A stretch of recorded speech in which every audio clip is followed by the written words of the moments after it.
previously. Suddenly, the room light turned off and a few moments later, one of Gao Peng's schoolmates were running to get out of the room while begging to help him. Gao Peng asked the man what was going on inside the room. Suddenly Gao Peng saw a big hand reaching for his running schoolmate. Gao Peng's schoolmates were shocked while Gao Peng was at the side of the door looking at the monster. The monster's name is a green haunt. Its attributes are ghost and ghoul. Its skill is illusion level 1 and its weaknesses are light, holy, and electric. The green haunt status is healthy but nervous, and its special characteristics said it feeds off of fear, and it can convert the fear of other living being into yin-type attacks. The man saw a white fog beside him and thinks a monster capable of altering its surrounding must be above commander tier, and they were no match for it. The man tells the other students to go and that he'll hold the monster off. Then he tells the other student to remember to call the police, which made the other student touch while Gao Peng just looks at the man in disgust. The monster looks at them, then crawl toward the man who currently shaking in fear and wondering why the monster is growing bigger. The other students run while saying that they shouldn't let the man's sacrifice go to waste. Moi looks at Gao Peng, who currently walking toward the monster, and asks if Gao Peng isn't scared.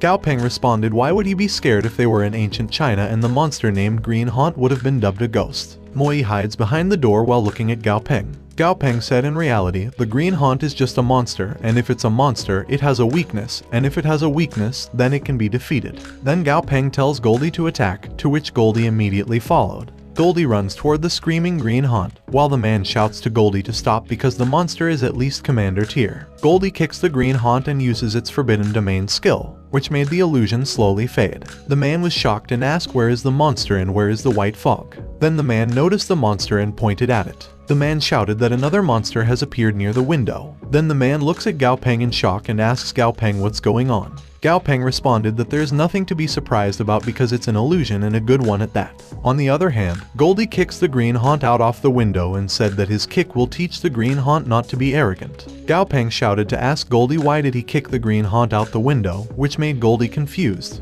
Then Gao Peng looked out the window while thinking he wanted to take the green haunt home and raise it, and he said who knew Goldie kick would send out flying the green haunt, and Gao Peng knows that it won't survive a fall from such a height. Suddenly Gao Peng and Goldie were shocked to see Moi beside them. Gao Peng wonder how Moi walk without making a sound. Moi order his beast to go out, which made Gao Peng ask Moi what was wrong. Moi tells Gao Peng to look below because someone was trying to take the monster's corpse. Gao Peng looked down and saw the man being trapped by Moi's beast. Then Gao Peng said he can't believe someone wants the dead green haunt. Then Gao Peng turned around and started to walk away while saying if there was nothing else, then he'll be going now because he had already taken care of the monster, so he'll leave the task of comforting Lai Yu to the Students' Association. Moi asks Gao Peng if he isn't curious about the green haunt corpse. Gao Peng responded that someone called the police just now, so they'll be arriving soon and the corpse will be taken away by the police for inspection anyway, so there's nothing to see even if he stay, and he better just heads back home. Gao Peng saw the man who tried to get the green haunt's corpse being held by the police. The man said he had got nothing to do with it and it was not his monster. He just saw a monster corpse on the ground and just thought he could earn a bit of money by selling it. Gao Peng thinks it's true that selling a monster's corpse can earn money, but Gao Peng wonders if the man's timing was too suspicious. Then Gao Peng waits at the gate of the building for his taxi, while thinking Goldie's forbidden domain is able to counter illusions, and together with Goldie's special characteristic of growing stronger with each hit, Goldie had a promising future. The taxi stopped in front of Gao Peng, which made Gao Peng wonder if that was his ride because it arrived way too quickly. Then Gao Peng enters the car and tells the driver to drop him in the Southern Sky group while Gao Peng wonders if there's an empty taxi nearby. While driving, the driver looks at Gao Peng, then Gao Peng tells the driver to pull over ahead because he needs to use the restroom. The driver tells Gao Peng to hold it in and he'll drive faster to reach the Southern Sky group in another 10 to 20 minutes. Gao Peng looked at the man and said their direction isn't the way to the Southern Sky group. Then Gao Peng ordered Goldie to beat the driver up, which made the man shocked. The man tells Gao Peng to not be so hasty, but Goldie angrily hit the man's head while saying words. The man stops the car, then Gao Peng kicks the car door open to get down. Then Gao Peng walked toward the driver and tell the driver that he should have stopped when he told him to. Then Gao Peng asked the driver who sent him. The driver got down of the car while raising his hands in the air and said that the situation is a misunderstanding and he don't have anything against Gao Peng. But Gao Peng hears the noise in the car trunk, then the car trunk opens showing the hand of the monster. Gao Peng asks the driver if the driver really doesn't have anything against him. Suddenly the monster appeared behind Gao Peng and tried to attack him. Then the monster hit Gao Peng in the back. Then the driver said Gao Peng only has himself to blame for not minding his own business. Gao Peng touched his head and said immunity to damage doesn't equal immunity to pain, and the punch to his head still sting a bit. The driver was shocked to saw Gao Peng fine and said it doesn't make sense. Then Gao Peng looked at the monster named Frost Corpse Monkey who currently reaching at him slowly. It was level 20 in excellent grade and its attributes are yin and corpse, which made Gao Peng think it was another corpse type. Just now it was a ghost type green haunt, and now it's a corpse type monster. Gao Peng thinks the monster must be there to avenge its death, but he didn't expect retribution to arrive that soon. Then the monkey tried to touch Gao Peng hot dog, which made Gao Peng shocked and said the monkey is going too far. Suddenly Goldie jumped toward the monkey's hand, then looked at the monkey and said how dare the monkey touch the weird ducky. The driver was shocked to saw Goldie got bigger and asked why did the duck grow big all of a sudden. But Gao Peng just smiled while thinking what do barbarians like the man, who only know how to swing their fists, and Gao Peng knows his familiars fight with tactics. Gao Peng also thinks that he had already tested Goldie when they first signed the blood contract. Transferring the damage he receives to Goldie can activate it passively, and that endures his safety in case the enemy aims for him instead of his familiars, and rapidly increases Goldie's combat power, thus killing 2 birds with 1 stone. Goldie throws his feather clothes, then attacks the monkey, which made Gao Peng proud. On the other hand, the driver gets his stainless rod behind his car and tried to attack Gao Peng using it. Gao Peng remembers his grandfather telling him that since he already knows that monster trainers can receive a power bonus from their familiar, Jai Huan said he'll now teach Gao Peng a set of boxing techniques that can benefit both Gao Peng health and also train Gao Peng to effectively use the power he receives. Jai Huan tells Gao Peng that the first step is to feel the power within his body with his mind. Then Gao Peng blocks the stainless rod the man holding while saying, then channel the power to his core and increase his strength. Start from below and gradually make his way up. Channel it up to his calf, thigh, crotch, and waist, back, shoulders, and neck, then arm until it reaches his fists. Then Gao Peng punched the man in the chin. The man collapsed on the ground while Gao Peng said the man overestimated himself. Then Gao Peng look at Goldie, who currently eating the monkey, then orders Goldie not to eat the monkey. Then Goldie drops the monkey on the ground while stepping on it. Gao Peng look at his phone and said he don't know where the driver drove him,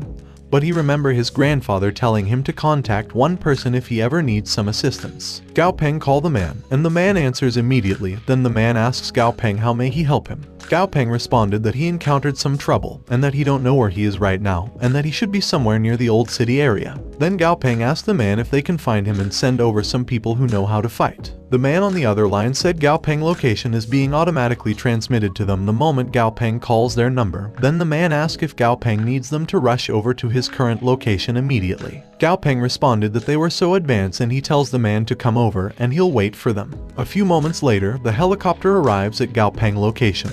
Then Gao Peng waved his hand and said he was there. The man asks Gao Peng what are his orders. Gao Peng responded that they are even wearing the same uniform, which makes them look like the bad guys instead. Then Gao Peng thanked the man for his hard work. Then he asked the man how should he address him.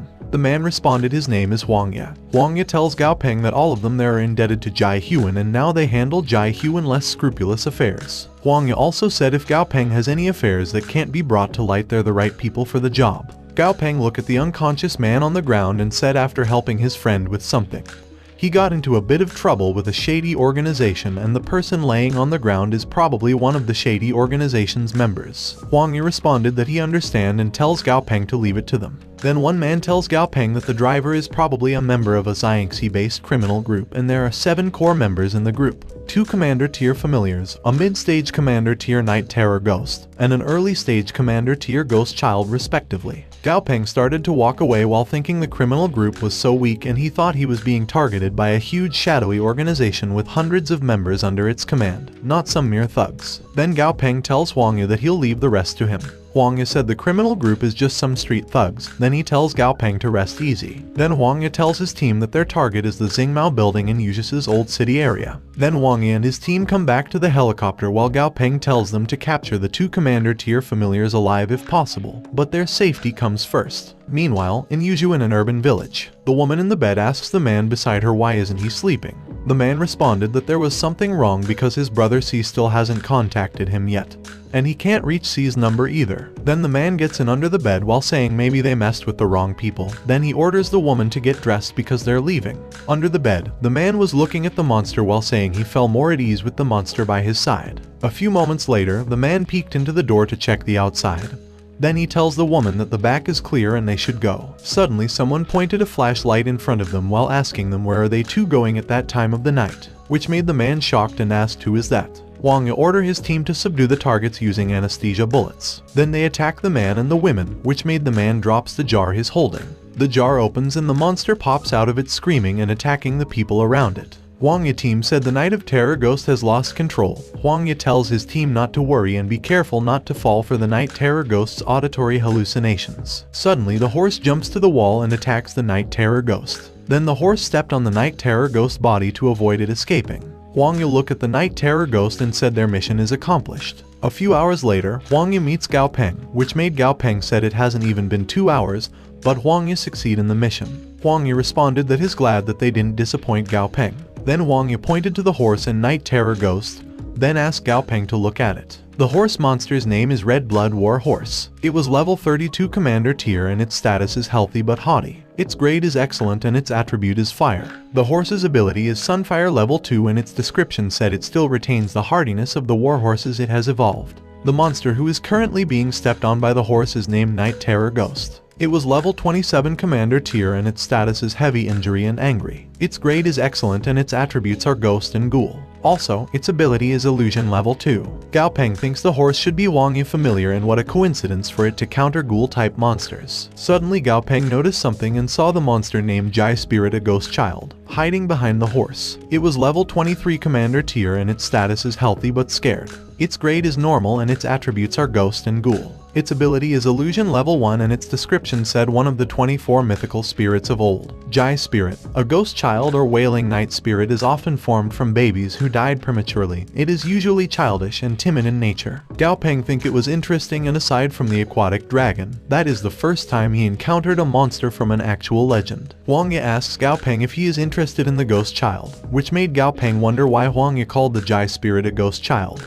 But then he remembers that what they call the monsters is different from the name recorded in the system. Then Gao Peng tells Wang to leave the Jai Spirit to him for a while because he wants to study it. Then he thanked Wang Yi for his hard work and Gao Peng asked Wang Yi if he was free and would he like to visit his laboratory. Wang Yi responded yes, then looked at his horse, tell to it that the company's recent hot-selling reagents all come from Gao Peng's laboratory, and the only researcher in that laboratory is Gao Peng. Then Wang Yi told his horse that Gao Peng can help him evolve, so he shouldn't act naughty in front of Gao Peng later. The horse acts almighty and responded to his owner that a man must not be corrupted by riches nor swayed from his principles and not bend under pressure. Wang Yi realizes that he shouldn't have shown Lu Bu's biography to his horse because it's acting almighty, and it thinks of itself as some sort of pureblood. Then Gao Peng showed a tube to the horse and asked it if it want to eat it. The horse responded that he will not be swayed, but before it can finish its words, Gao Peng opens the lid of the tube and its fragrance spread into the air. Then Gao Peng asks the horse again if it wants to eat it now. The horse smelled the mixture and looked at it excitedly. Then the horse bends its 4 feet, wags its tail, and said he want to eat it, which made Wang Yi embarrassed. A moment later, while the horse and Wang Yi walking away, the horse said he can fight for 300 rounds. Wang Yi responded that he know that his horse is very excited after its evolution, and that once they get back, he'll feed it more. Gao Peng just looked at the horse and Wang Yi and said that Wang Yi and the horse have a good relationship. Suddenly, Jai Huan coughs to get Gao Peng's attention. Then Gao Peng immediately turn around and greet his grandfather. Gao Peng said he thought Jai Huan is going to be stuck in a meeting until 12 again, but Jai Huan come back early. Jai Huan changes the topic and asks Gao Peng how's the progress of his familiars. Gao Peng pointed to his beast and said his grandfather is just in time because his familiars are in training right now. Gao Peng said Dazai and Stripey are both epic grade and around level 30. The one is more offensive and has the ability to fly, and the other is more defensive and can control the battlefield with its spider webs. As for the others, Goldie kicked Dummy, which made Dummy push back away. Dummy said Goldie's attack is not bad, then Dummy made a sword, then chased Goldie using it, while Goldie ran and asked Dummy when did Dummy learn how to conjure weapons. Then Goldie called Dummy a cheater. Gao Peng tells Jai Huan that after being in the slaughterhouse for 3 weeks, Dummy's level is currently 39 and it's only 2 levels away from being promoted to the Lord tier. Goldie also reached the Commander tier 2 weeks ago and had downgraded from Legendary grade to Epic grade, but Goldie was able to reach Legendary grade again a few days ago. Dummy and Goldie are the best sparring partners for each other. Jai Huan remind Gao Peng that there's 1 more week before the World Youth Trainer Championship and for him to be a referee at his current level is a bit iffy. Then Jai Huan tell Gao Peng that if you want to convince the public and silence all criticism, he need to have a Lord tier familiar before entering the competition. Gao Peng responded that at that rate, Dummy should reach level 40 by the time it enters the competition. But Gao Peng thinks getting to the Lord tier is a little bit hard. Jai Hyun just walk away while saying good luck to Gao Peng. Then Jai Hyun also said White is preparing for its breakthrough tonight. Gao Peng got excited and said it was so sudden, but Gao Peng said if White evolves, it will be promoted to the legendary King tier familiar, which is the highest monster tier that human have made contact with. Then Gao Peng excitedly tell Jai Hyun that he'll help him to guard White tonight. But Jai Hyun just laughs and said in Gao Peng's level, he should just sleep. A few hours later, at Villa's lakeside, the lake water splashes strongly. On the other hand, Gao Peng was on the balcony looking at the lake in the fog and said it looked like the evolution has started. Then he said he can't sleep because it was the king tier they talking about. Suddenly Gao Peng noticed that White level is level 51, which made Gao Peng wonder White is already level 51 and if his grandfather didn't say the breakthrough is tonight. Gao Peng also wonders why White is howling when it has already made a breakthrough, and if something happens or does his grandfather have some sort of plan. Then Gao Peng realizes that is the reason why his grandfather told him to stay out of it. Meanwhile, at the military office, one military reported that Jai Hanwoo's aquatic dragon is breaking through to a higher tier, which made one of the military officers shout that Jai Hyun dragon should be around the highest level of the Lord tier, and if it breaks through it will reach the king tier. One other military officer said the Lord tier aquatic dragon that's at its peak is why Jai Hyun has the influence he has now, and that's why the Southern Sky Group is able to act so independently. Then the man said be it the military or them, they were all forced to give in to Jai Hyun demands, and now that Jai Hyun dragon is going through another breakthrough. The other military man said his co-officer is being too unreasonable because Jai Hyun is one of them. Then the man beside him said, Jai Hyun is actually not bad, and at least doesn't throw his weight around. Besides, Jai Hyun is quite respectful of the military. The other officer responded that's only because they don't know what kind of person Jai Hyun is, and it isn't that Jai Hyun doesn't respect the military, but because Jai Hyun is smart. Then the man also said if they knew what Jai Hyun did in the past, they would know Jai Hyun isn't a benevolent person. Then the other military said to who's siding with Jai Hyun that if they want to be a guard dog of a businessman, they should do it themselves. Then the military who sided with Jai Hyun and the military who don't like Jai Hyun started to fight, while their senior official was just in the middle of the table silently thinking. Then one of the military break the fight and ask if they're going to make their move or not. One military official angrily stands up and asks his fighting comrades what the hell they're thinking. Then he reminds his comrades that they haven't even finished dealing with the monsters outside, and now they want to start a fight among themselves. The man also said if they want to argue, they should argue among themselves. Then the man left. This made the other military say the man named Long Xing left first again, and they said Long Xing always had an attitude problem just because he has a strong familiar. The senior official angrily told the military officials that their fight is enough because the decision has been made and everyone need to follow the orders and not interfere, or they will be court-martialed. Then the senior official started to walk away. Suddenly one military called the senior official, which made the senior official look at the military man. The man said he agreed that they were not in a position to act, but then the man asked if they can't find someone else to take action for them. The man also said they can leak the information and there are definitely people out there who don't want Jai Hyun's familiar to break through. The senior official responded that it was enough and ordered the military man to go back and stop thinking about leaking Jai Hyun's familiar information because there was no one in Yuju City who would dare touch Jai Hyun. The military man just smiles and thinks he doesn't think so. Meanwhile, at Jai Hyun Lake, the tiger monster was in the hills while looking at White screaming below, while thinking that the human didn't lie to him, and there really is an aquatic dragon that was about to break through. The tiger also thinks monsters with dragon blood are a great dietary supplement for him, but the tiger is hesitant if it is a trap and if he should risk going to it. Then the tiger jumps down the hills and runs toward White while thinking, listening to White roar. He knows that White is definitely still in the middle of breaking through and he can't miss the opportunity. When the tiger landed on the grass, he wondered where is the dragon. Suddenly White stabs the tiger in the back, then White bites the tiger in half with one bite.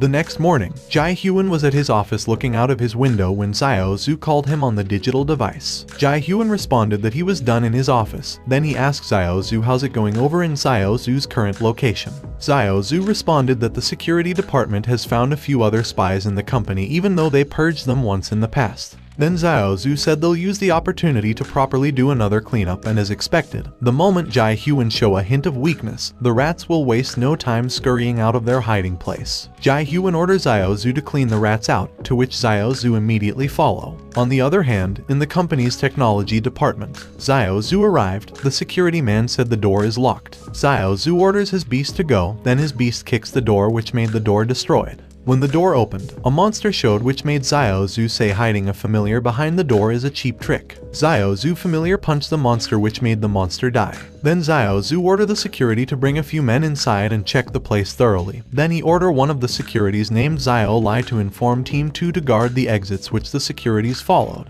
The security immediately searched the room and reported to Xiao Zhu that a lot of documents are missing, and the files in the computer have been deleted. Xiao Zhu called his beast named Oriate and ordered it to find their department head, Zhao. Oriate closed its eyes to concentrate, then it opened its eyes and ran and jumped to the window, which made the girl employee shocked. On the other hand, Zhao was in the parking lot walking to his car cursing. Then Zhao goes inside his car while saying that the stupid tiger failed and the tiger also wasn't willing to sign the blood contract with him. Yet the tiger kept taking the benefits without giving anything back to him. Zhao also said who knew that old fart Jai Hanwu still had a trick up his sleeve, and Jai Hu, an aquatic dragon, probably evolved a long time ago, and it was all an act. Zhao angrily said it was okay because the documents he possesses have a lot of information about the Southern Sky Group's internal matters, and if he can bring it to the Sky River Group, the Sky River Group have to at least give him the deputy director position. But Zhao thinks it's a pity that even as head of the technology department, he unable to access information about the Southern Sky Group's technology because Jai Huan doesn't trust anyone. Then Zhao started his car and drive faster, which made the parking barrier break. Suddenly Oriate appeared in front of Zhao car, which made Zhao shocked. Then Oriate lifts Zhao car, then throw it aside. Oriate angrily looks at Zhao inside his car. On the other hand, at Jai Huan's office, Gao Peng gives the documents to Jai Huan and tells him that he had a new inspiration when he was helping Huang Ye to promote his familiar. And in the paper is the data of the new type of reagent that can increase a horse-type familiar's endurance and strength. Jai Huan smiled and tells Gao Peng that his idea is not bad. Suddenly Xiao Zhu arrived at Jai Huan's office, which made King Jai, who was with Gao Peng, ask her dad why he is there. Jai Huan walked towards Xiao Zhu and patted his back. Then Jai Huan said he told Xiao Zhu to come there. Then Jai Huan tells Gao Peng that Xiao Zhu is Zhu's son and he is his right-hand man. Then Jai Huan tells Gao Peng that he can call Xiao Zhu's uncle Zhu. Gao Peng greeted Xiao Zhu. Then Xiao Zhu said Gao Peng is a genius who even his dad can't stop praising, and he can't have someone like Gao Peng call him an uncle. Gao Peng thinks he has long heard about the head of the Southern Sky Group's security department. Big name, but he hasn't seen him in person before. Also, Gao Peng thinks old Zhu and Zhu Qingjai both look polite while department head Xiao Zhu doesn't look like them. Then Oriate throws Zhao into the ground. While looking at Oriate, he thinks that compared to Xiao Zhu, his familiar is more interesting. Oriate monster's name is Golden Dazzling Light Boxing Champion Kangaroo. It was level 40 in perfect grade and its skill is Extraordinary Sixth Sense level 2. Its monster attribute is light and its monster state is healthy and active. Oriate monster introduction said a kangaroo who loves kickboxing and muscle training, and it has become very strong because of its long-term training and a diet high in nutrition. Also, it gained its Extraordinary Sixth Sense ability through a mixture of natural-born talent and hard training. Gao Peng thinks it was his first time to see a skill like an Extraordinary Sixth Sense, and he thinks it was a greatly enhanced Sixth Sense because the creature's visual senses are senses of hearing, sense of smell, sense of touch, sense of taste, and the Sixth Sense is the sense of danger. Gao Peng knows that for most monsters, the Extraordinary Sixth Sense is useless, but for monsters such as the Golden Dazzling Light Boxing Champion Kangaroo that do close combat, the skill gives the kangaroo a huge advantage. Oriate smiled at Gao Peng, which made him think the longer a monster's name is, the cooler it is. On the other hand, Jai Huan was looking at Zhao and said he was the one who helped Zhao pay off his father's 3 million yuan gambling debt,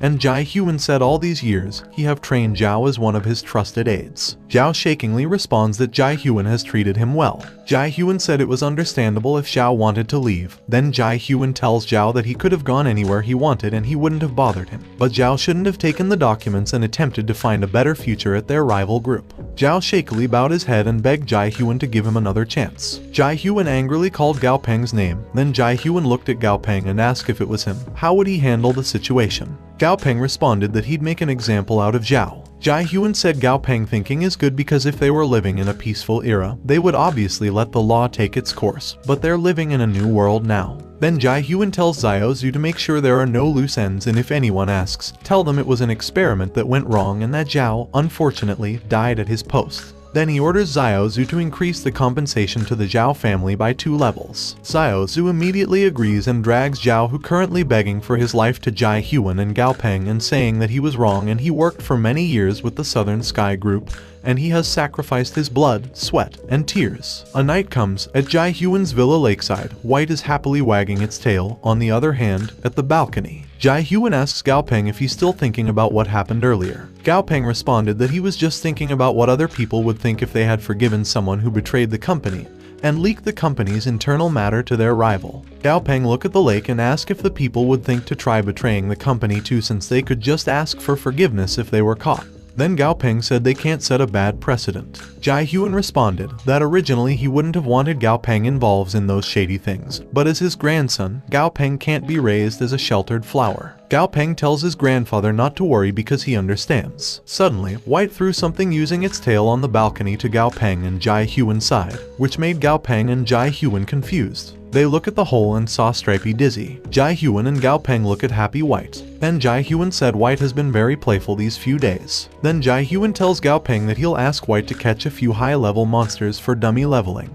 Gao Peng responded that he'll be counting on his grandfather White Dragon because dummy just needs a bit more to be promoted. A few days later, in the Imperial Airport, the boy tells Moi to give her best at the Youth Championship and that she should show the other contestant the strength of Yuzhou University. The other man happily said Moi will definitely be in the top 3, and the lady also said good luck to Moi. Suddenly, the girl noticed Gao Peng. This made the girl ask why Gao Peng was at the airport and if Gao Peng didn't already withdraw from the Youth Monster Trainer Championship. The man said maybe Gao Peng regrets it and wants to go watch the match live. On the other hand, Gao Peng thinks his grandfather said someone from the capital would be there to pick him up. The boy said if Gao Peng also took part in the World Youth Monster Trainer Championship, there would have been 3 contestants from their university. The other man said he remember there are 3 contestants from Imperial University, and that 3 contestants were so proud of themselves and always claimed that they'll win the gold, silver, and bronze on the university forums. Suddenly the girl tells his schoolmates to look at the convoy of tending Fang trucks. Then the girls ask if it could be that some big shot from the other base cities has come to the capital.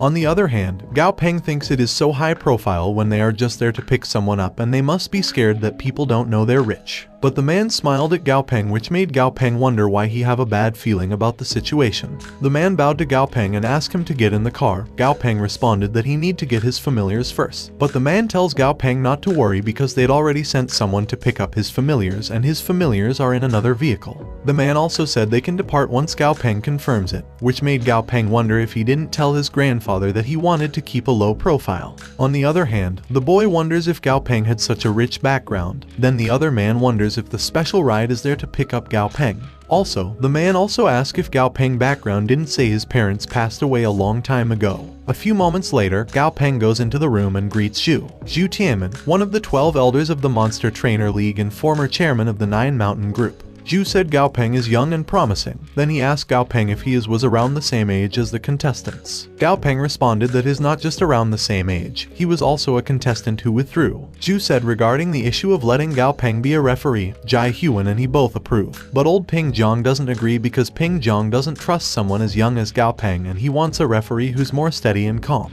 Gao Peng asks if Ping Zhang is one of the 12 elders. Zhu responded that Gao Peng was right and Zhu explained that originally Gao Peng didn't have to take a test. Zhu said he took Jai Huan words and he wanted to forego it.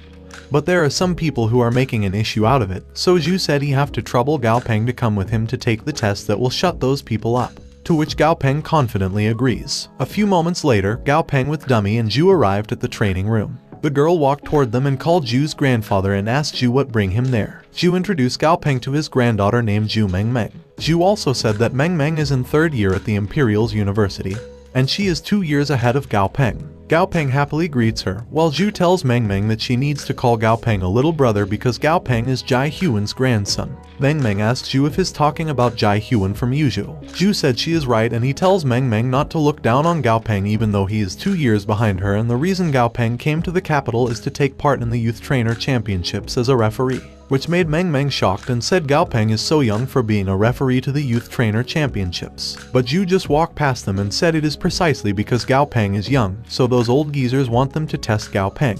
Then Zhu called Gao Peng to follow him into the testing room. Zhu said he remembered Jai Huan said Gao Peng have 6 familiars at a young age, and possessing 3 commander tier monsters is already considered a rare genius, so if Gao Peng has 2 commander tier familiars and he slightly tweaks the results, Gao Peng tells Zhu that if that case, there was no need for the test. Then Gao Peng called Dummy. Then Dummy walks closer to Gao Peng. Then Gao Peng asks Dummy to give Zhu a demonstration. Dummy grabs his coat and throws it away, which made Zhu shocked to see Dummy's monster name is a skeleton tyrant in level 41 Lord tier, and its grade is epic. Its skills are Bone Hardens level 3 and Control of the Undead level 2. Also, Dummy's special characteristics are Blood, Thread, Heart, and Flame of the Undead, and its weakness is Light type. Zhu shouted that Gao Peng's familiar is a Lord Halo that Ghoul type familiar. Gao Peng shyly said he was just lucky and it was all thanks to his grandfather. Meng Meng thinks his strongest familiar is only a late stage commander tier after more than 3 years of training, and she thinks a Lord tier is already enough to defend a few small base cities. Zhu laughed and said Gao Peng hid his familiar quite well, and he said he can't wait to see the other elders' faces. Zhu also said it'll be quite a show.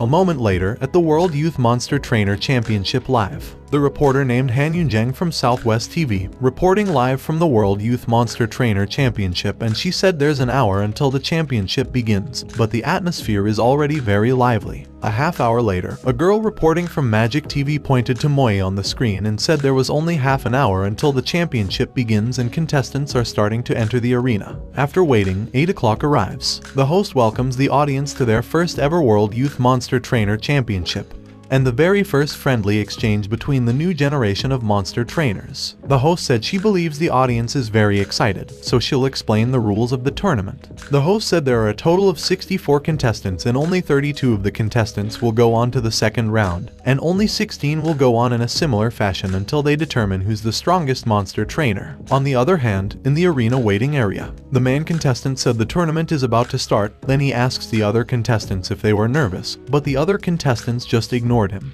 The man angrily thinks the other contestants ignoring him because his dad pulled a couple of strings to get him onto the team. Then he decided to show the other contestants that he made it onto the team because of his sheer talent. Then the man confidently thinks that he can win because he didn't just goof around during those 3 months. The angry man named Henlei thinks is not weaker than anyone and he's not Gao Peng's replacement. On the other hand, the host showed Hanlei and the other man's faces on the screen while explaining that the picture on the screen draw lots of determine their opponents, and for the first round, they have Hanlei of the Huaxia region against Lucas of the Great Britain region. Then the host called Hanlei to the ring, which made Hanlei proud of himself because so many people are watching him. Then the host called Lucas into the ring, which made the audience cheer, which made Hanlei angry and thinks Lucas is only a tad better looking than him. Then the host called the youngest of their 3 referees, which made Hanlei shocked, and asked how can it be Gao Peng. Then Gao Peng showed himself. The audience and the contestants were shocked to saw Gao Peng as a referee. The other audience whispered that Gao Peng is too young to be a referee,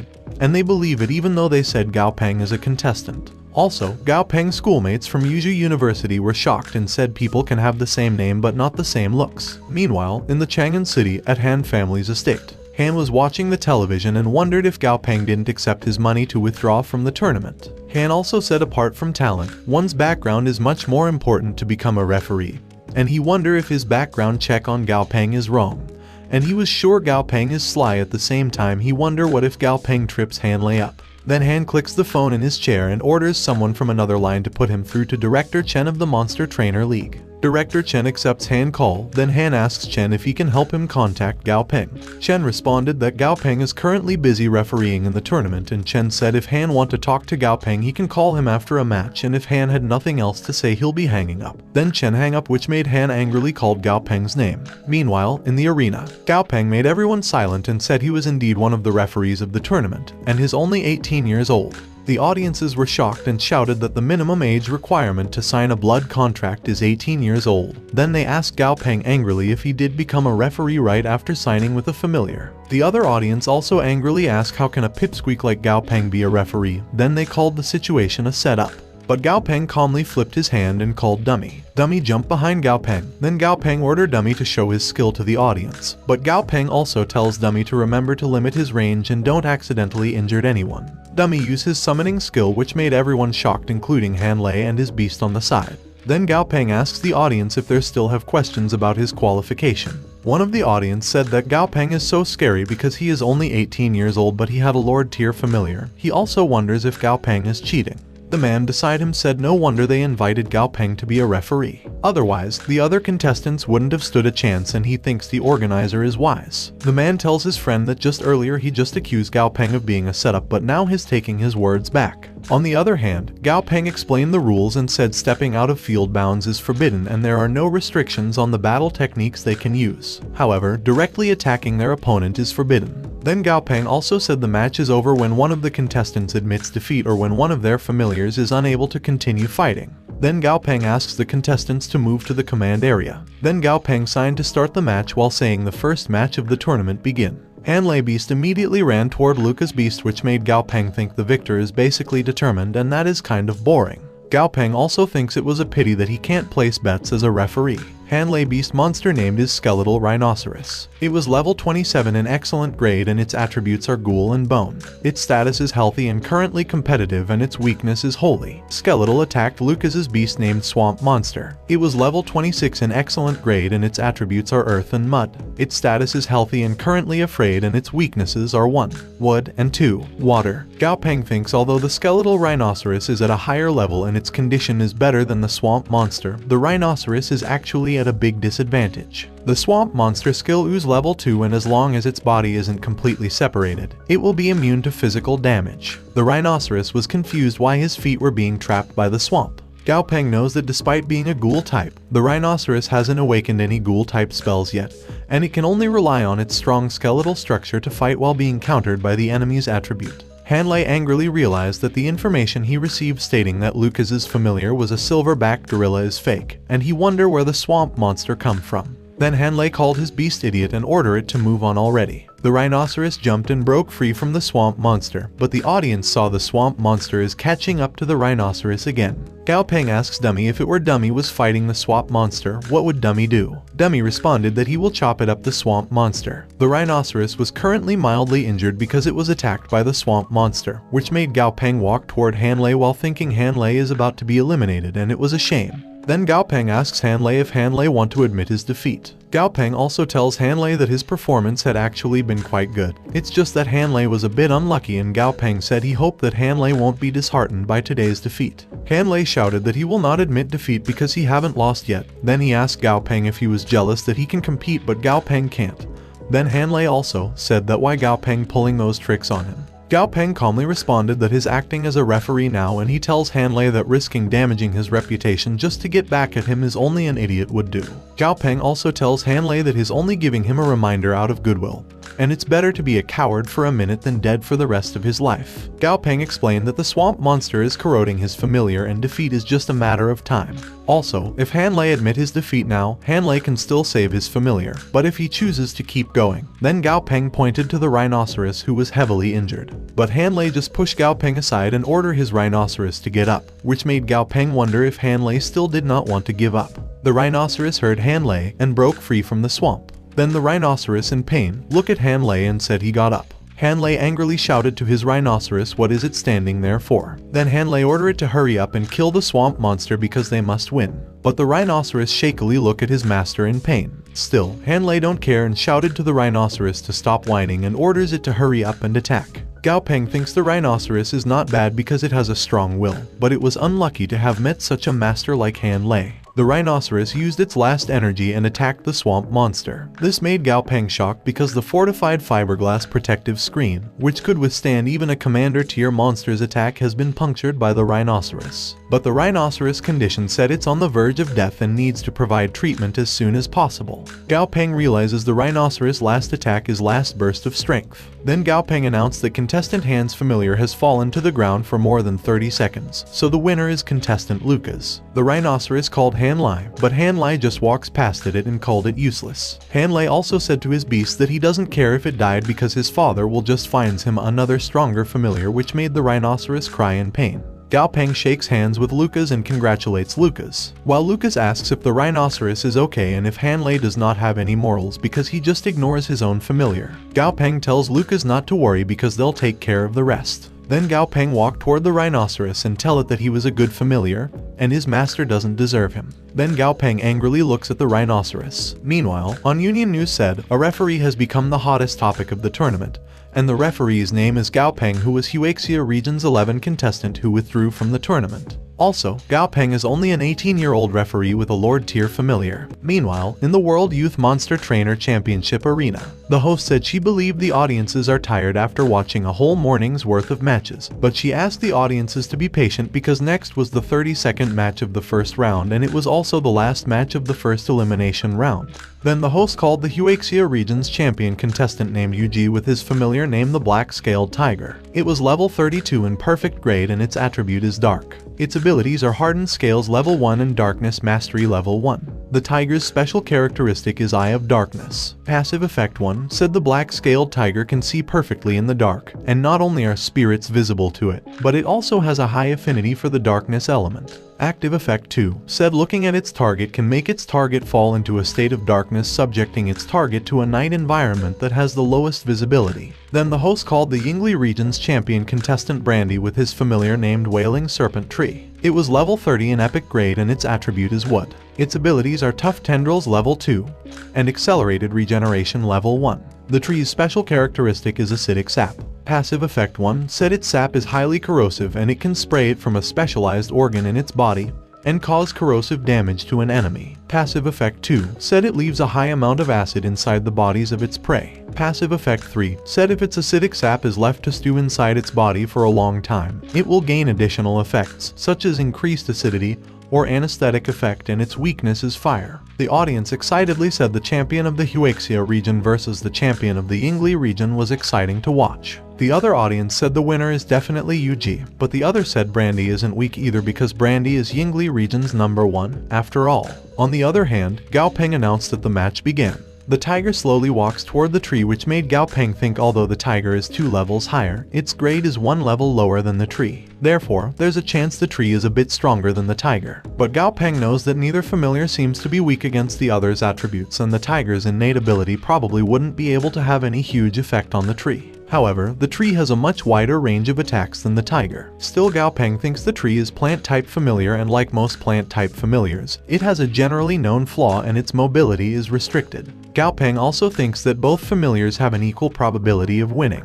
Then the tiger made the first move and run toward the tree. Then the tiger used its Dark Region skill, which made the tree surrounding dark. Then the tiger was planning to attack the tree in the dark. But Gao Peng knows that the tree is a plant-type familiar that relied on its infrared radiation to determine its opponent's position, and not its eyes. Then the tree attacked the tiger using its vines. The tree hit the tiger, but the tiger bites off the tree's branch. Yuji happily said the tree's attack can't even break his familiar's defenses and the match must be his win. But Gao Peng look at the tiger, who is currently lightly injured and the corrosion is in accumulation, and thinks he doesn't think Yuji is winning because the tree attacks indeed don't have much destructive power. But the real attack is the corrosive effect in the acidic sap on its vines. Then the tree wrapped the tiger and attacked the tiger using vines, while Gao Peng thought the tree is pretty good because besides the tree attribute, its patience is what makes it so scary, and the tree is just like an old experienced hunter because it waits patiently for the tiger to approach while using its sap to slowly corrode the tiger. Gao Peng knew that the winner has been determined. A few moments later, the tiger was full of corrode, was shaking in pain. When Yuji saw his beast, Yuji raised his hand and said he's surrendering. Then he orders his tiger, who's still trying to stand up and fight, that they should go back. Then Gao Peng walked toward Brandy and congratulate Brandy for his victory in the match. Brandy tells Gao Peng that he is strong and he hopes to fight Gao Peng someday. Gao Peng responded that he'll try to let Brandy lose with his dignity intact. Brandy happily said he'll try his best. Then Brandy happily said goodbye, leaving Gao Peng confused. On the other hand, Yuji tells his tiger that he knows it's not satisfied, but it would have been too dangerous if it had continued fighting because the tree can regenerate but it can't. Then Gao Peng called Yuji. Yuji turned to look at Gao Peng and said he lost and that was all, and if Gao Peng was going to console him, he said Gao Peng can save his breath because he don't need it. Gao Peng responded that he don't have the time to console people, and he remember Yuji's mother is the leader of the Shadow Blood Monster Hunter Association. Gao Peng also said he had a business proposal from Yuji's mother. Then Gao Peng asked him if he knows the difference between Yuji and Brandy. Yuji responded he probably have less experience than Brandy and his tiger was too careless. Yuji also said they probably should have tested his familiar's ability first before going to the match. But Gao Peng said no and that Yuji still haven't figured it out.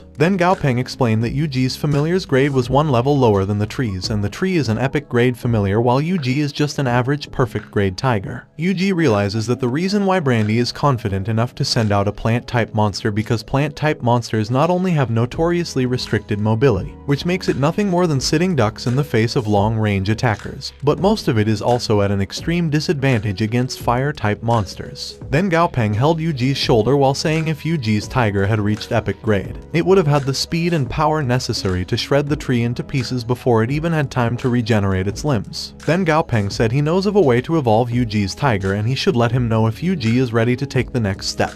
Gao Peng also tells Yuji that he can come to find him when their current situation is over. Yuji just look at Gao Peng while wondering how Gao Peng can evolve a tiger into an epic grade and who is Gao Peng really is. At the World Youth Monster Trainer Championship referee waiting room, Gao Peng walks toward the water dispenser to get some water. Then referee Lai tells Gao Peng that yesterday's news was all about him and is famous now. Gao Peng tells Lai to stop teasing him because it's only for a little while and everyone will forget his even exist after the tournament. Referee Guo said there are 32 contestants in the second round and the Huaxia team makes up only a quarter of the number while looking at the screen. Lai responded that the 32 contestant number is indeed lower than they expected.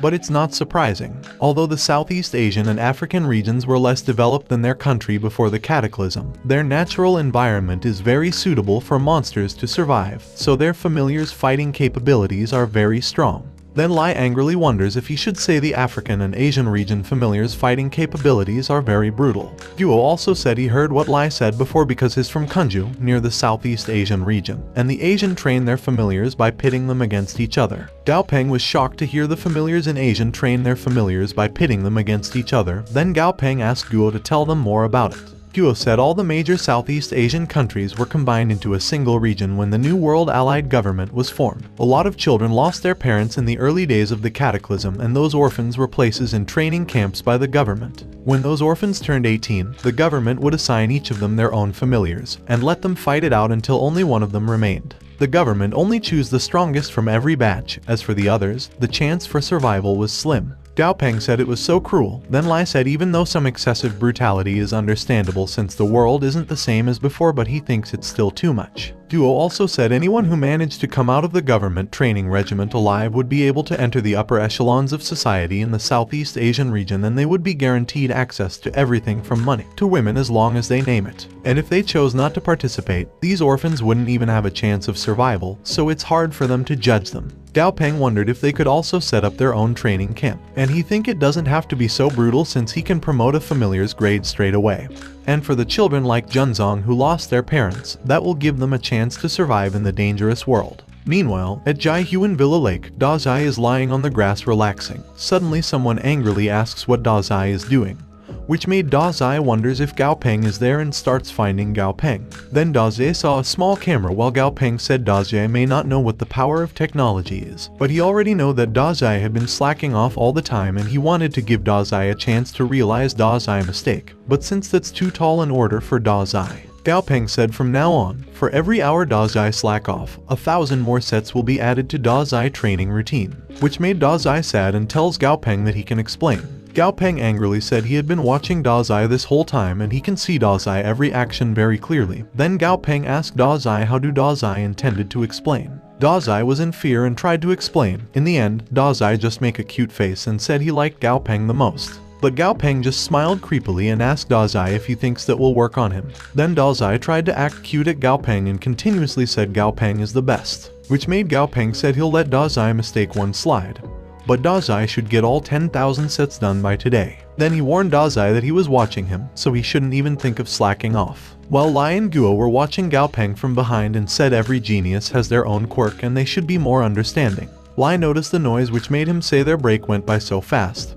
Then he asked Gao Peng if he want to hear a piece of advice from his senior. Then Lai said among the 12 contestants from the Huaxia region, 8 of the contestants got through to the second round, and among those 8, 3 were eliminated in the matches in which Gao Peng were the referee, to which Gao Peng just said so. Lai responded that there won't be an issue right now, but if more contestants from the Huaxia region get eliminated under his watch, then there will be an issue because there are always people who like to find excuses to cover their own failures. Then Lai proceeds to walk away while saying a tall tree attracts the wind. That means a famous or rich person tends to attract criticism.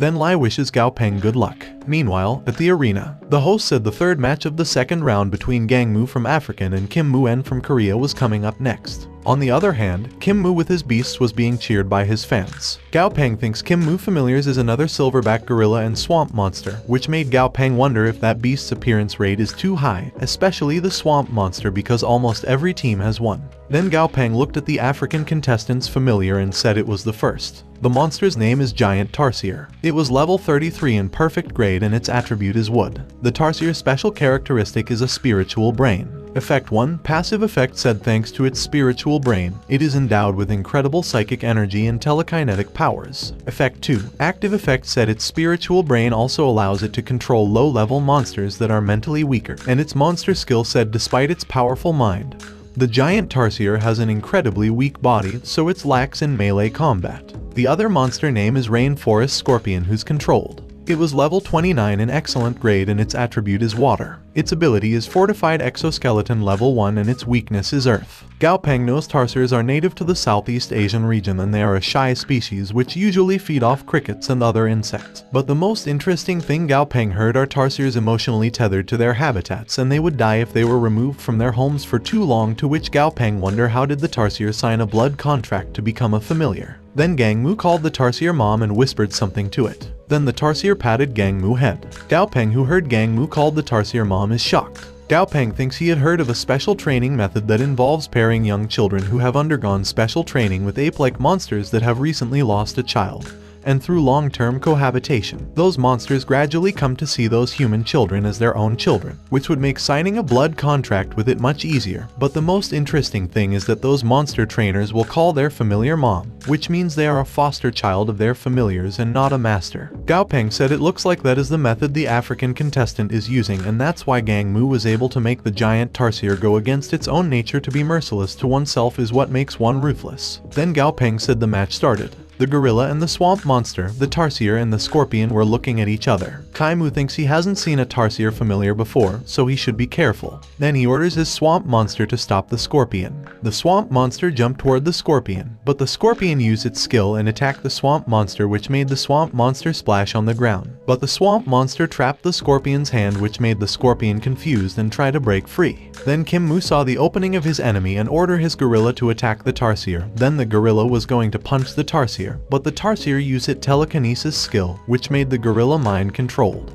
Gao Peng thinks contestant Kim's main attacker, the gorilla, was controlled that easily, and he knows that there's a huge difference in familiar's strength. Then the tarsier remembers Gang Mu words that the monster wants to hurt them and she must kill it. Then the tarsier angrily used its power and snapped its finger, which made the gorilla's head exploded. Kim Mu shouted to call his beast's name, but the tarsier heard Gang Mu say there was another bad guy and all bad guys must die. Then the tarsier walks toward Kim Mu and tried to control his mind, which made him say that there is something not right with the tarsier. On the other hand, Gang Mu look at Gao Peng while thinking Gao Peng, who withdraw from the tournament, really is a flower vase. He also wonders if Gao Peng not notice it and said he shouldn't be worried because his next. Suddenly, something attacked the tarsier's power, which made the tarsier falls back and Gang Mu shocked. Gao Peng look at Gang Mu and tells him that according to the rules, directly attacking his opponent is strictly forbidden, and that is his first warning, which made Gang Mu angry and swear that he'll definitely kill Gao Peng. Then Kim Mu raised his hand and said he surrender, which made Gao Peng announce that the winner of the third match is Gang Mu. Then Gang Mu tell his familiar that they defeated the bad guys. Then Gang Mu look at Gao Peng from behind and thinks even if his tarsier and Gao Peng's skeleton familiar were on the same level, his tarsier wouldn't be able to defeat it, and he also thinks ever since he was a child, he understood fully that if he wanted something, he would have to work for it and maybe he can have higher ambitions. After the tournament, Gao Peng was greeted by his schoolmates. Then Gao Peng said although he's respected, being a referee is surely boring. Then Gao Peng thinks although the rules forbid referees from bidding, it didn't say a referee's familiar can't bid, and if that is the case, Gao Peng had an idea. Meanwhile, Goldie was hanging in the fence, peeking at someone's window who currently showering in the bathroom. Suddenly Goldie's phone rang and made a duck ringtone. which the person in the shower, and shouted whose bastard is peeking while someone is showering, to which Goldie panicked and jumped off the fence, then landed on the ground and started to run. Gao Peng asked Goldie what was it doing just now and why didn't it pick up the phone. Goldie responded that he was busy. Then Gao Peng tells Goldie that he wants Goldie to do something for him. Then Gao Peng orders Goldie to help him place a couple of bets. Gao Peng also tells Goldie not to worry because they'll definitely be making a lot of money from that, and if Goldie does that for him, he'll give Goldie 2 more dried fish every day for a whole month, which made Goldie agree in excitement. A few moments later, in Happy Lottery Imperial City Purple Sea region, at Purple Thorn Road branch, Goldie entered the place and which happily greeted by the man. But when the man looks at Goldie, he changes his expression to confusion. Then Goldie walked toward the man and showed him his cell phone. Inside the cell phone, the text said bet on Zhang Yi of the Huaxia region's victory in the 7th match of the 2nd round within 10 minutes. This made the man say betting on Zhang Yi winning within 10 minutes is an unpopular bet because Zhang Yi's opponent is the #1 contestant in the Yaju village of the Neon district, and he performed exceptionally well in the first round. On the other hand, Zhang Yi came in 9th place in the Huaxia region's preliminaries and barely scraped out a victory in the first round. The man also said Zhang Yi's betting odds are 1 to 16. And 1 to 98 for a 10 minutes victory, which means that no one believes Zhang Yi can win. Then the man showed Goldie a bill that have 100 pictures printed. Then he asked Goldie how much Goldie want to bet. Goldie takes out all of his money inside the bag and gives it to the man forcefully, but the man thinks Goldie is rich. After the man counted Goldie's money, the man said Goldie money is 5,129.70 alliance credits. Then the man asks Goldie how much Goldie wants to wager, which made Goldie confused. Then the man gives the lottery ticket to Goldie while reminding Goldie not to lose the lottery ticket. Then Goldie happily walked out of the store and said he did it. The man opened the other door room while saying with that kind of betting odds, the Duck's master would earn a lot if they win, but the man said how could the Duck possibly win? Then the man tells his coworker who currently watching television that he had something funny to tell them, and he said someone bet for Zhang Yi to win. Suddenly, the host announces the first World Youth Monster Trainer Championship, the 7th match, Liu Sheng from the Neon District versus Zhang Yi from the Huaxia region. Zhang Yi wins, which made the man curse in shock. After the competition, in a mountain villa of the Southern Sky Group Capital Branch, Gao Peng tiredly set his back, and when Gao Peng entered the house, he got hit by Goldie. While on the ground, Goldie said he can eat so many dried fish. Then he said Gao Peng is so cool and the coolest duck he had seen among those without feathers. Gao Peng asks Goldie if Goldie gets the money, but Goldie holds it back and said the money is for him. Gao Peng stand up and said he know it was money, so he won't steal it from him. Then Gao Peng called Goldie a little money grubber. Then Goldie asks Gao Peng if he has any more insider information. Gao Peng patted Goldie's head and tells Goldie that gambling is bad and he just let him place that bet for fun and help Goldie earn some lunch money. Then Gao Peng reminds Goldie that it is better not to get itself addicted to gambling. Then Gao Peng tells Goldie to sleep early and don't start getting any funny ideas. Suddenly Gao Peng phone's rang. Then Gao Peng answered the phone and started walking away, leaving Ducky disappointed. Gao Peng tells to the person on the other line that he knows Zhang Xiao and his is one of the Huaxia region's contestants. Gao Peng also said Zhang Xiao got skills and is full of vigor. He also has high expectations for him. Then Gao Peng said he can make time to have a meal with him after his match. Then Gao Peng hangs up while saying he's really famous now because he's the heir to the Southern Sky Group, a Lord tier familiar owner who will turn 19 in a month, and a genius monster breeder, so he thinks it would be weird if other people didn't want to curry favor. Then Gao Peng throws his suit to the side while saying in their kind of world, the strong dominate, and pulling that kind of small trick in a competition like that. Then Gao Peng decided to shower because there are still quite a few matches the next day. On the other hand, Goldie was listening on the side of Gao Peng's room door, smiling while thinking if Gao Peng doesn't want to give him insider information, he'll remember Zhang Xiao's name. The next morning, in the arena, the host announced the first World Youth Monster Trainer Championship. In the third and first matches, Zhang Yi wins. Then Zhang Yi looked at his enemy who currently crying while thinking luckily Gao Peng isn't the referee for his match and that the 6 contestants who were eliminated indeed lacked skill. But among the 8 contestants that were eliminated, the 6 were eliminated in matches where Gao Peng was the referee. Suddenly referee Guo tells Gao Peng that he'll leave the rest to Gao Peng because he'll be resting in the break room, to which Gao Peng agreed and made Zhang Yi shocked. Zhang Yi waved and greeted Gao Peng, which made Gao Peng think Zhang Yi's thoughts are written all over his face, and Gao Peng said he's also from the Huaxia region and he wouldn't betray his own people. He also wonders if the people who believe in the rumor really have a brain.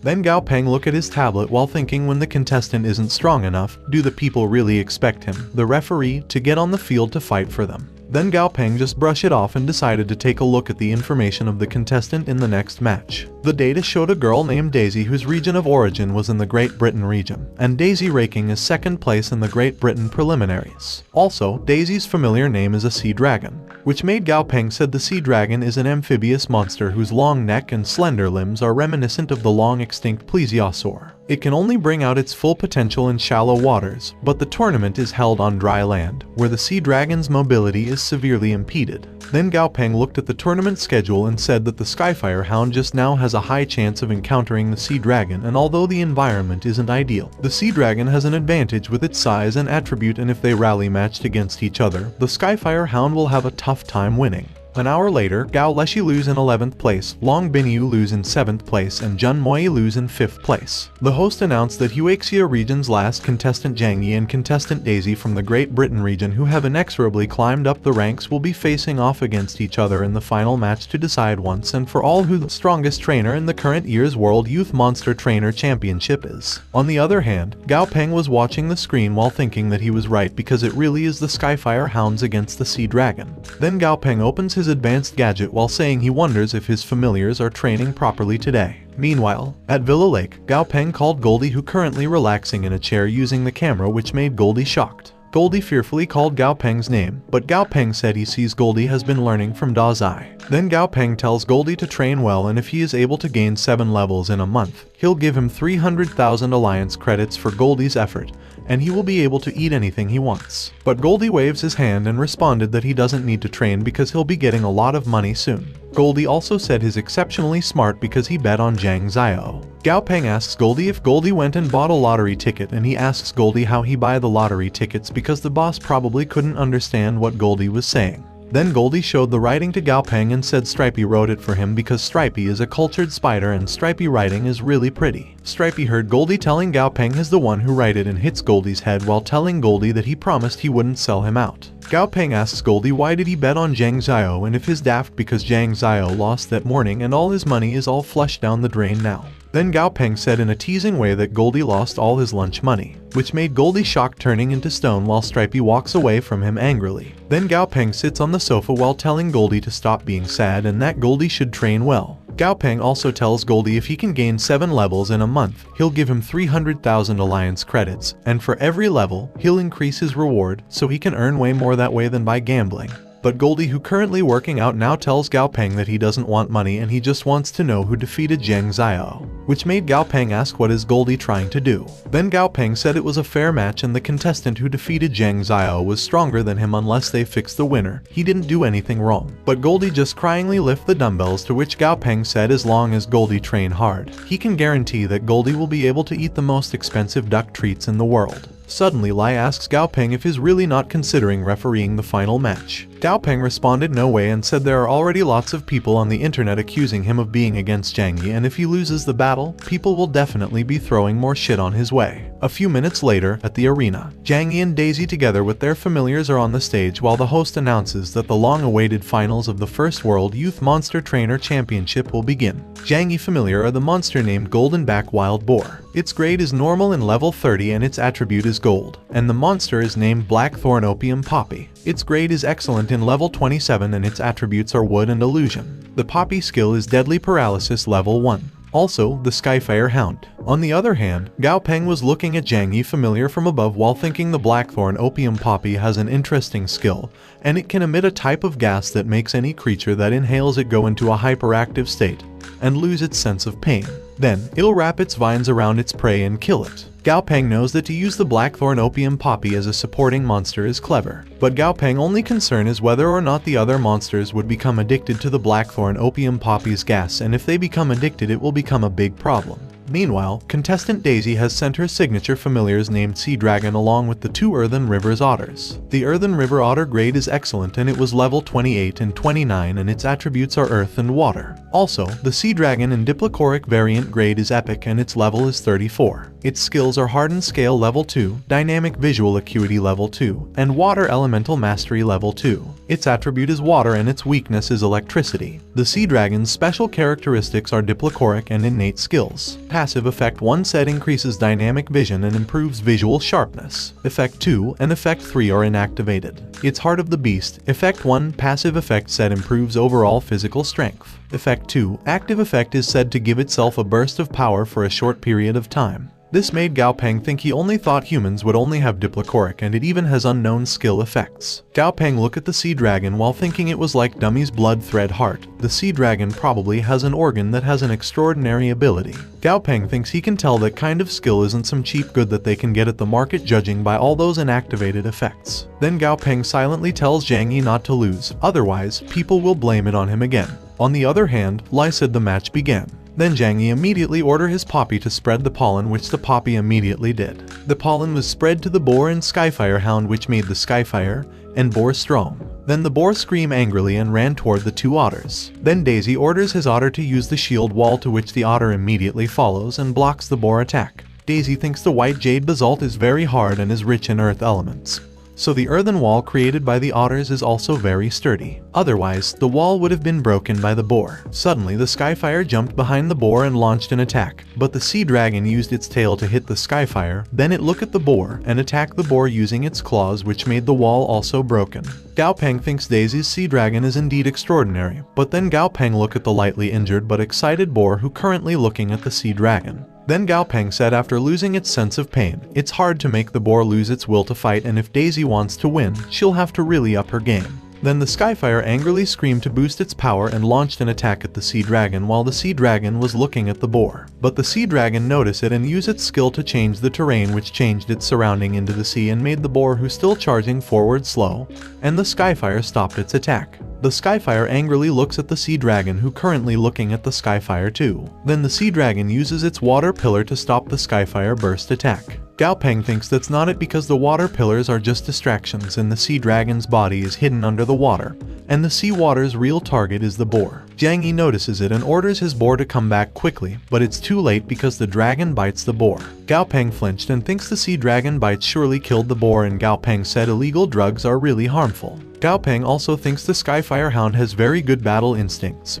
So even under the influence of the gas, it can still perform well, but the boar brain has been turned to mush by the gas, and that isn't a viable way to battle. Zhang Yi angrily orders his Skyfire to kill Daisy Earthen River Otter, and said since Daisy killed one of his familiars, he'll kill one of Daisy's familiars as well. Then the Skyfire launched an attack on the otters, but the sea dragon saw the Skyfire, then activated its skill and attacked the Skyfire using its tails from behind, which made the Skyfire hound fly back into the air heavily injured. Then the Skyfire landed on the ground shaking in pain, to which Zhang Yi was shocked and called his beast's name. Then Daisy and her sea dragon look at Zhang Yi. Then Zhang Yi said he admit his defeat. The host announced the match is over and the winner is the Great Britain contestant named Daisy, to which the audience cheered. On the other hand, the reporter asks his boss how should they report the tournament when they lost. The boss whispered that they should change the topic and just throw all the responsibility for the tournament loss on Gao Peng, because he was sure it'll blow up. A few hours later, many reports and articles pop out saying Gao Peng refused to be a contestant to be a referee for the matter of personal gain versus his country's glory, and Gao Peng was a traitor for eliminating his own countrymen. Gao Peng looked at his phone and thinks as he expected, he became the scapegoat, and he said it was a pity because if he had participated as a contestant, the result probably would have been different. Suddenly Goldie called Gao Peng, which made Gao Peng ask Goldie why he is there. Then Gao Peng smiled and said since Goldie is there, he has an idea. Meanwhile, at the award ceremony, Lai announced that after a series of fierce competitions, the final winner had been decided, and Lai said he hereby announced the winner of the World Youth Trainer Championship is. But before Lai can finish his words, they heard Goldie's steps, which made Daisy look at Gao Peng, wondering why Gao Peng familiar is on stage. On the other hand, the chief referee whispered to Zhu that the Southern Sky Group sent a request just now and Gao Peng wants something,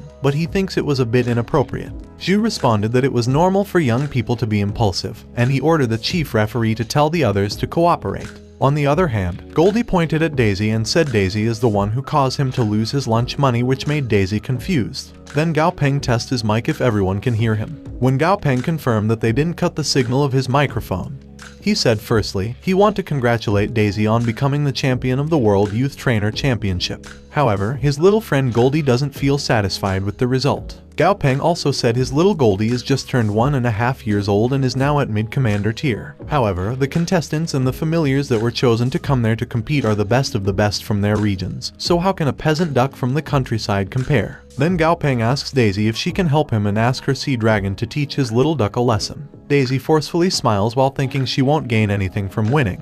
But if she loses, her reputation would be greatly affected, and the champion of the World Youth Trainer Championship not being able to defeat a peasant duck from the countryside was bad for her reputation.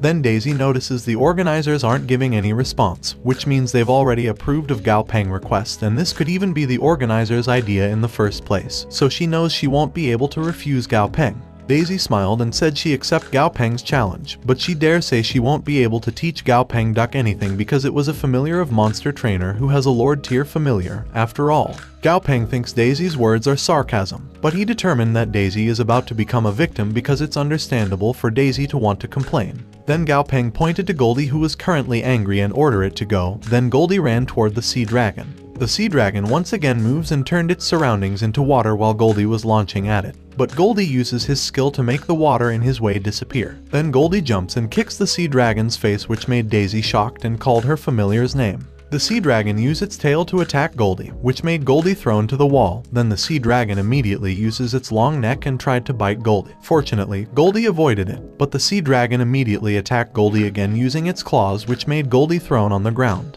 Daisy looks at Goldie and thinks something is not right because the light around the yellow duck's body is very strange, and she notices Goldie has become more buff. Then Goldie kicks the chin of the sea dragon while asking it if it hasn't eaten yet because its attacks are not enough. The sea dragon got angry and attacked Goldie using its claws, then used its tails to make Goldie fall to the ground. Then the sea monster attacked Goldie, who's on the ground continuously. This made Daisy thinks the little yellow duck can't possibly endure such a fierce attack, and she confidently thinks she win and Gao Peng isn't anything special. Suddenly Daisy was shocked to see the little duck is growing bigger. Goldie lifts the sea dragon's claws angrily while thanking it for its attacks. Then Goldie punched the sea dragon, which made the sea dragon fly in the air. Then Goldie uses its skill and ready itself. Then Goldie jumps and punched the sea dragon in the air while saying his skill called Ultimate Fist of Destruction, which made the sea dragon knock out and landed on the ground.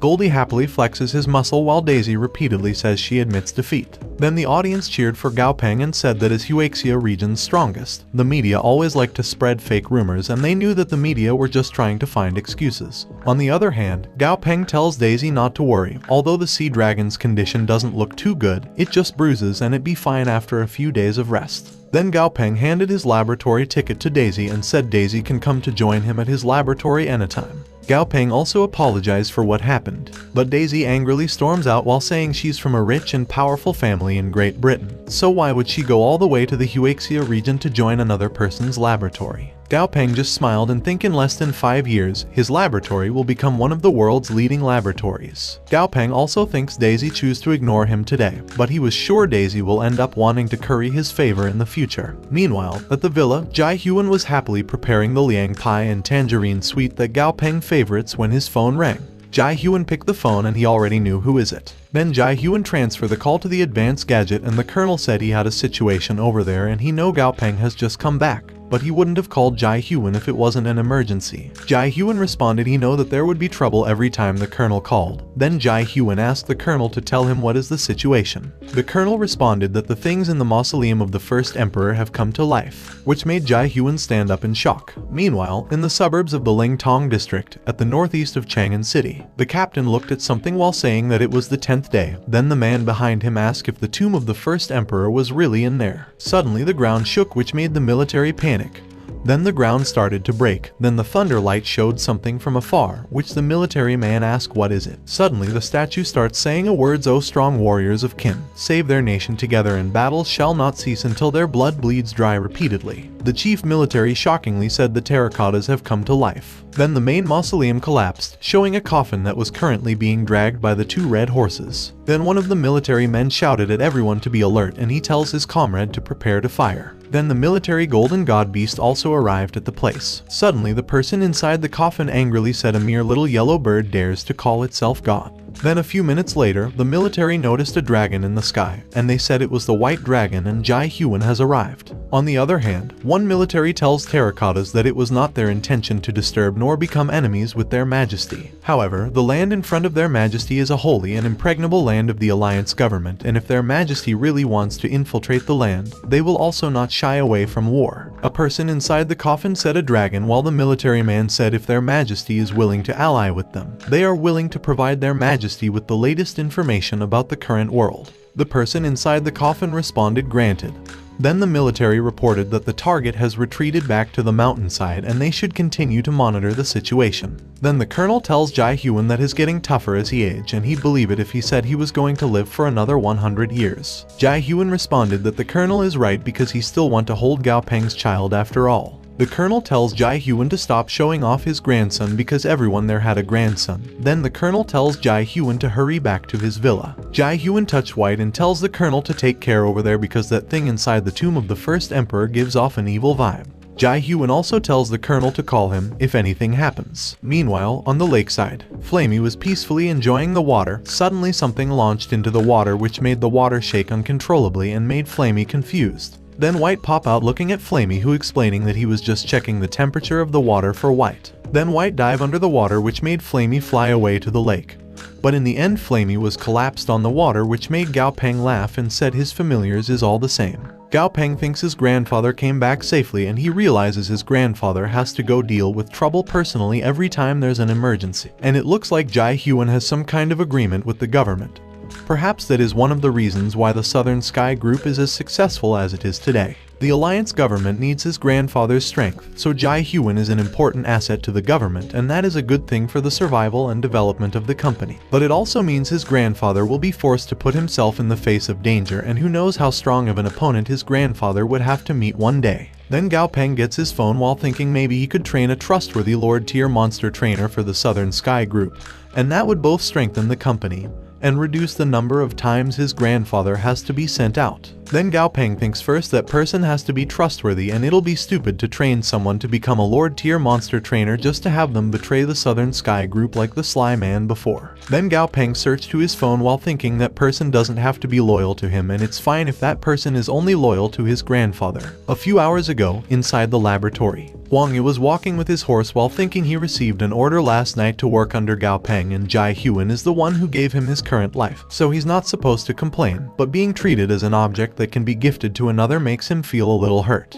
Then Wang Yi saw Gao Peng and said his reporting to Gao Peng. Gao Peng happily greeted Captain Wang Yi. Then the horse excitedly greeted Gao Peng, which made Wang Yi ask his beast who is his real master. Then Gao Peng happily said he'll call Wang Yi Old Wang. Then he asks Wang Yi if he wants a Lord tier familiar, which made Wang Yi shocked and asked what did Gao Peng say. Gao Peng tells Wang Yi that he can give him a Lord tier familiar but there are no guarantees and if he works hard, he'll better his chances. Wang Yi confidently agree, which made Gao Peng tell Wang Yi not to rush to agree yet because great power comes with great responsibility, and once Wang Yi has a Lord tier familiar, he'll need to bear greater responsibilities. Gao Peng tells Wang Yi that he'll be pushed to the top and become the Southern Sky Group's new hero. Also, in an emergency situation, he'll be sent out to deal with some trouble on the company's behalf. Wang Yi responded that he understand. Then Gao Peng turned around while saying he hoped Wang Yi won't disappoint his grandfather. Then he asks Wang Yi to follow him. Gao Peng brought Wang Yi to where the female spider was. Then Gao Peng introduced Wang Yi to the female spider as their long-lost friend. Then Gao Peng tells the female spider that she had failed to promote in the past and if nothing changes, she'll be stuck at her current level for her whole life. However, Gao Peng said he had a way to help the female spider finish her evolution. Then Gao Peng ordered Stripey to translate the female spider words. The female spider talked. Then Stripey tells Gao Peng that the female spider say it won't eat Gao Peng if he can help her finish evolving, and she'll also forgive Gao Peng for capturing her. Gao Peng smiled, then called Dummy using his telepathy. Meanwhile, at the side lake, Dummy was with his daughter reading a book. Suddenly he hears Gao Peng calling him. Then Dummy immediately ran, which made his daughter confused. Dummy arrived where Gao Peng is, then looks at the female spider angrily behind Gao Peng, while Gao Peng tells Dummy that they should help the beautiful female spider to understand its current situation. A few moments later, the female spider is beaten up by Dummy. Then Gao Peng tells the female spider that he doesn't have much patience and he gives the female spider to choose to submit and live to become a Lord tier monster, or she can continue to resist because he doesn't mind adding 1/2 Lord tier monster core crystal to his collection. The spider shakingly talk and Stripey translated that the female spider said it agrees to sign the blood contract. Then Gao Peng pointed to the spider and looked at Huang Yi to say that Huang Yi can try signing a contract with it. Huang Yi touched and tried to make a contract with the female spider, but Huang Yi's hand pushed back, to which Gao Peng asked Huang Yi what was wrong. Huang Yi responded that the female spider is resisting a bit, so he need to try a few more times. Gao Peng looked at Stripey, which Stripey immediately understands. Then Stripey hit the female spider while telling it to hurry up and sign the blood contract if it doesn't want another beating. Huang Yi tried to make a contract with the female spider again and happily tells Gao Peng that he had successfully signed the blood contract. Gao Peng mixes the two mixtures in one tube, then gives it to the female spider. The female spider's eyes glow, then it stands up glowing, breaking all the chains in it, which made Stripey ask in shock, how can there be such a tall spider? The stone slowly wraps the female spider and a few minutes later, the female spider is completely wrapped by the stone. Gao Peng said the earth has wrapped around the female spider and the solution is working very quickly. Also, he said the female spider is already starting to evolve. Then Gao Peng started to walk away while telling Huang Yi that the evolution will take some time and that if Huang Yi is worried, he can wait there until the female spider evolution finishes. To which Huang Yi thanked Gao Peng. Meanwhile, in the mountains on the outskirts of Yuzhou City, people in white hood arrived where the mountain spirit was. The girl asks the man if the mountain is the mountain spirit that is mentioned in the Bible. The man responded it should be, and who knew that the mythical mountain spirits would appear. Another man from behind said there was nothing to be shocked about. Then he asked if they have seen their Uncle Jerry's griffin, which made the girl angry. Then the man from the black hood stops the man and the girl from quarreling and said if the mountain spirits are real, then that means the records in the Bible are most likely real too. So, all the other creatures that are recorded in the Bible are back at headquarters. Then the man in the black hood orders his familiar to come to him. Then the man rides to his familiar and flies toward the spirit mountain, while saying they should have a talk with the mountain spirit. Meanwhile, at the laboratory, the stone that wrapped the female spider moved. Then the spider's claw popped out of the stone. On the other hand, Gao Peng, who was looking at the monitor, wondered if the female spider is about to finish evolving. Gao Peng goes down to where Huang Yi and the female spider were, then he asks Huang Yi if he likes his new familiar. Huang responded that the experiments worked, and he excitedly said he never thought there would come a day he would have a Lord tier familiar. The female spider's new monster name is a horrifying murderous female spider in Lord tier. It was level 41 in excellent grade and its attribute is rock. Its state is healthy and happy and its weaknesses are 1. Wood type and 2. Platinum King Radish. The female spider skills are Spider Silk Strengthening level 2. Hardened Skin level 2, and Sharpened Spider Claws level 1. Gao Peng tells Huang Yi to train it well, and if Huang Yi wants to show it off, he can take it on a walk around Yuzhou City. Huang Yi responded he understand and thanked Gao Peng. A few minutes later, Gao Peng was back in his laboratory and he heard his cell phone ringing on the table. He picks up his phone and saw that Qingzhi is the one who was calling him. Gao Peng wonders what Qingzhi calling for when she's on her leave. On the other hand, Qingzhi greets Gao Peng, but Gao Peng just asks her what is it. Qingzhi, who currently looking at someone, responded that she has a friend who wants her to introduce her to him. Her friend is also from the monster trainer department and she thinks her friend is also called one of the 4 stars of Yuzhou. Gao Peng asks Qingzhi if she's talking about Xinrui. Qingzhi asks Gao Peng if he knows Xinrui. Gao Peng responded he heard about Xinrui before. Gao Peng thinks he remembers that Xinrui is a world hunter, the one that travels in deep uninhabited mountains and explores unknown wastelands on a daily basis. So for Lin Xinrui to make a name for herself in that field means that Xinrui is the real deal, and if the Southern Sky Group could recruit Xinrui, it'd benefit the company greatly. Then Gao Peng tells Qingzhi that is fine with her request and that they should meet downtown later, but Qingzhi should come too. On the other hand, Qingzhi tells Xinrui not to worry because her boss is very easygoing. Xinrui responded alright and thanked Qingzhi. 20 minutes later, Xinrui and Qingzhi saw something in the sky, then it fall down on the ground. Gao Peng asks Flamey why did he suddenly lose balance. Flamey apologized to Gao Peng and explained that it was not his fault for not flying properly, it was because he suddenly felt something hit his head while he was flying. Gao Peng remembers that after Dummy evolved to Lord tier, Dummy gained a new life-saving ability named Soul Chain. The Soul Chain allows him to chain his soul to a familiar he signed a blood contract with, and the contract can't be changed within the first month of it being signed. Then after chaining his soul to a familiar for a period of time, The soul chain will increase his soul strength, and if an enemy wanted to attack his soul, they would then be facing the combined soul strength of both him and the Lord tier familiars. Gao Peng thinks the soul chain should be a pretty strong ability and he wanted to try it out on Flamey, but Flamey reaction is shocking. Then Gao Peng started to walk away while thinking that he shouldn't tell Flamey the truth or Flamey will be nagging him all day. On the other hand, Flamey told Gao Peng that Gao Peng have to believe him because he really didn't do it on purpose, and Flamey said it felt like some idiot suddenly punched him in the head and it really hurt. A few minutes later, Gao Peng arrived at the restaurant and meet Qingjai and Xinrui. Gao Peng apologizes for making them wait. Qingjai responded they didn't wait long, then she asked Gao Peng to have a seat. When they seated, Gao Peng said they were all busy people, so they should let cut to the chase. Then he asked Xinrui what she wanted. Xinrui asks Gao Peng if he knows about the Platinum Hands. Gao Peng responded that if Xinrui is referring to that notorious extremist group, he had heard about that group before. The Platinum Hands are based in Jinsha. It's made up of fanatic followers of the Holy Luotian, and those people love to use tactics like human shields and suicide bombing.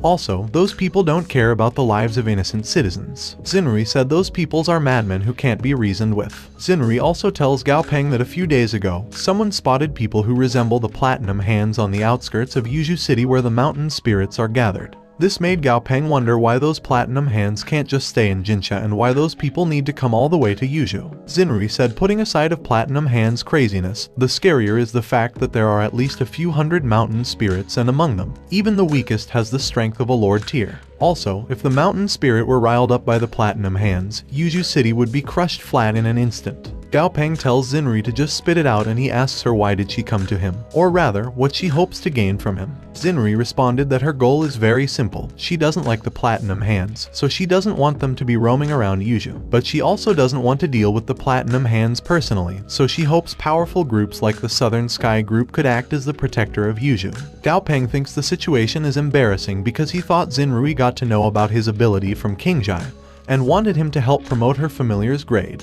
But it turns out Xinrui was aiming for the Southern Sky Group. Gao Peng also thinks he was lucky that he didn't try to recruit Xinrui out of the blue. Then Gao Peng tells Xinrui that the Southern Sky Group accepts her request, but Xinrui should let him give her a small piece of advice. Then Gao Peng handed his laboratory card to Xinrui while saying the Southern Sky Group's laboratory standard is already at the world level, and if Xinrui joined the Southern Sky Group, all of her familiars will receive a chance to promote their grades for free. Xinrui accepted the card and said Gao Peng offer is generous. Then she asked what she need to give in exchange, but Xinrui cleared herself first and said she only liked girls. Gao Peng said that currently there are only 3 world hunters in Yuzhu, so Xinrui is very valuable. Gao Peng tells Xinrui that they can sign a temporary contract first, and after her first familiar has successfully evolved, they'll decide if they want to sign an official contract. Then Gao Peng stands up to leave while telling Xinrui to give his offer some thought and that he'll be waiting for her answer. While walking, Gao Peng take his phone and said seeing how the Platinum Hands sneaking around like that, their power level shouldn't be that strong. Even so, he should go confirm it himself.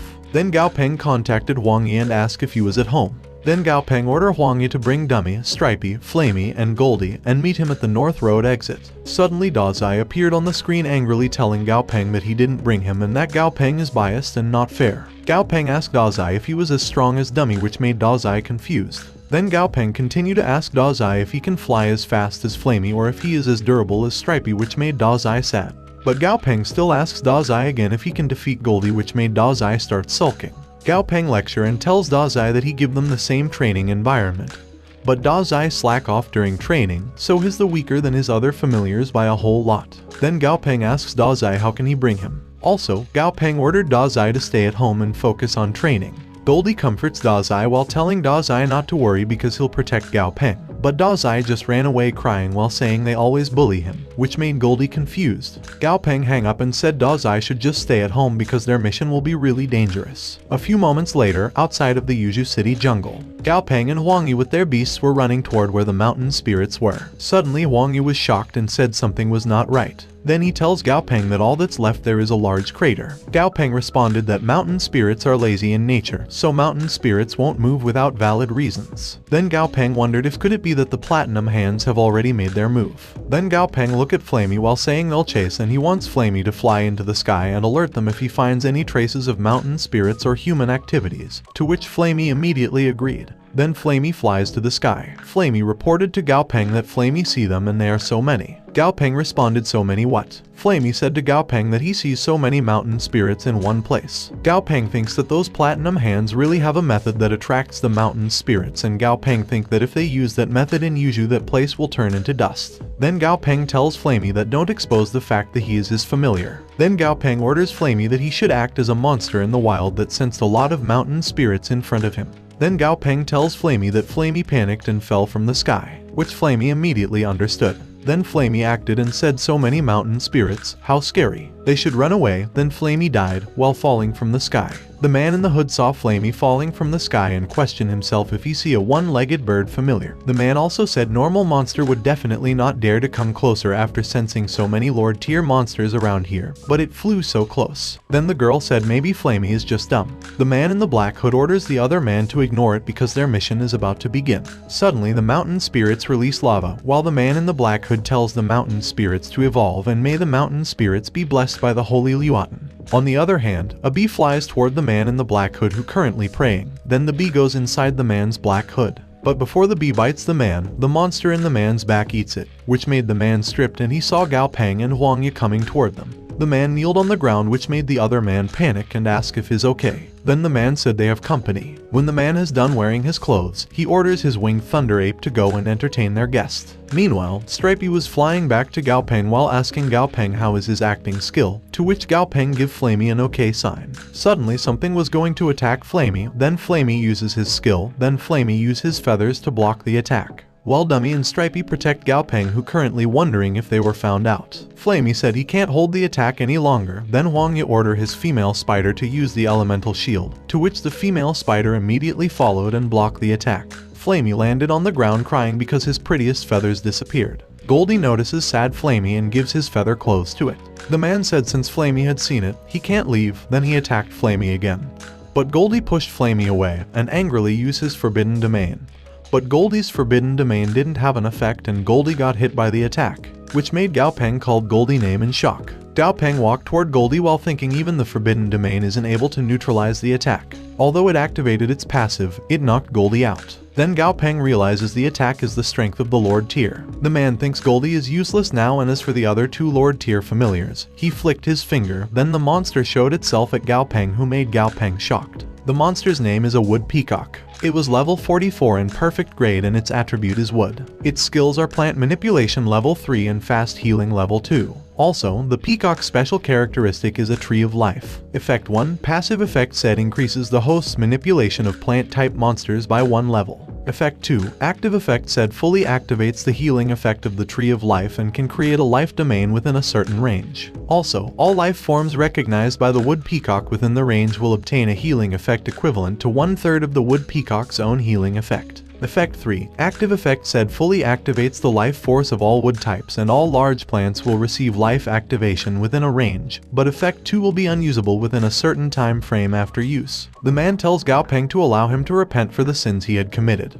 He felt he has to let him know who exactly is the person who is sending him to meet Saint Luotian. Then the man said the person sending Gao Peng to repent in front of Saint Luotian is the greatest bishop in the Platinum Hands Order, the Forest of Life, Bishop Garu. On the other hand, Gao Peng thinks the peacock is a perfect grade Lord tier familiar, moreover, it's a healing and support type.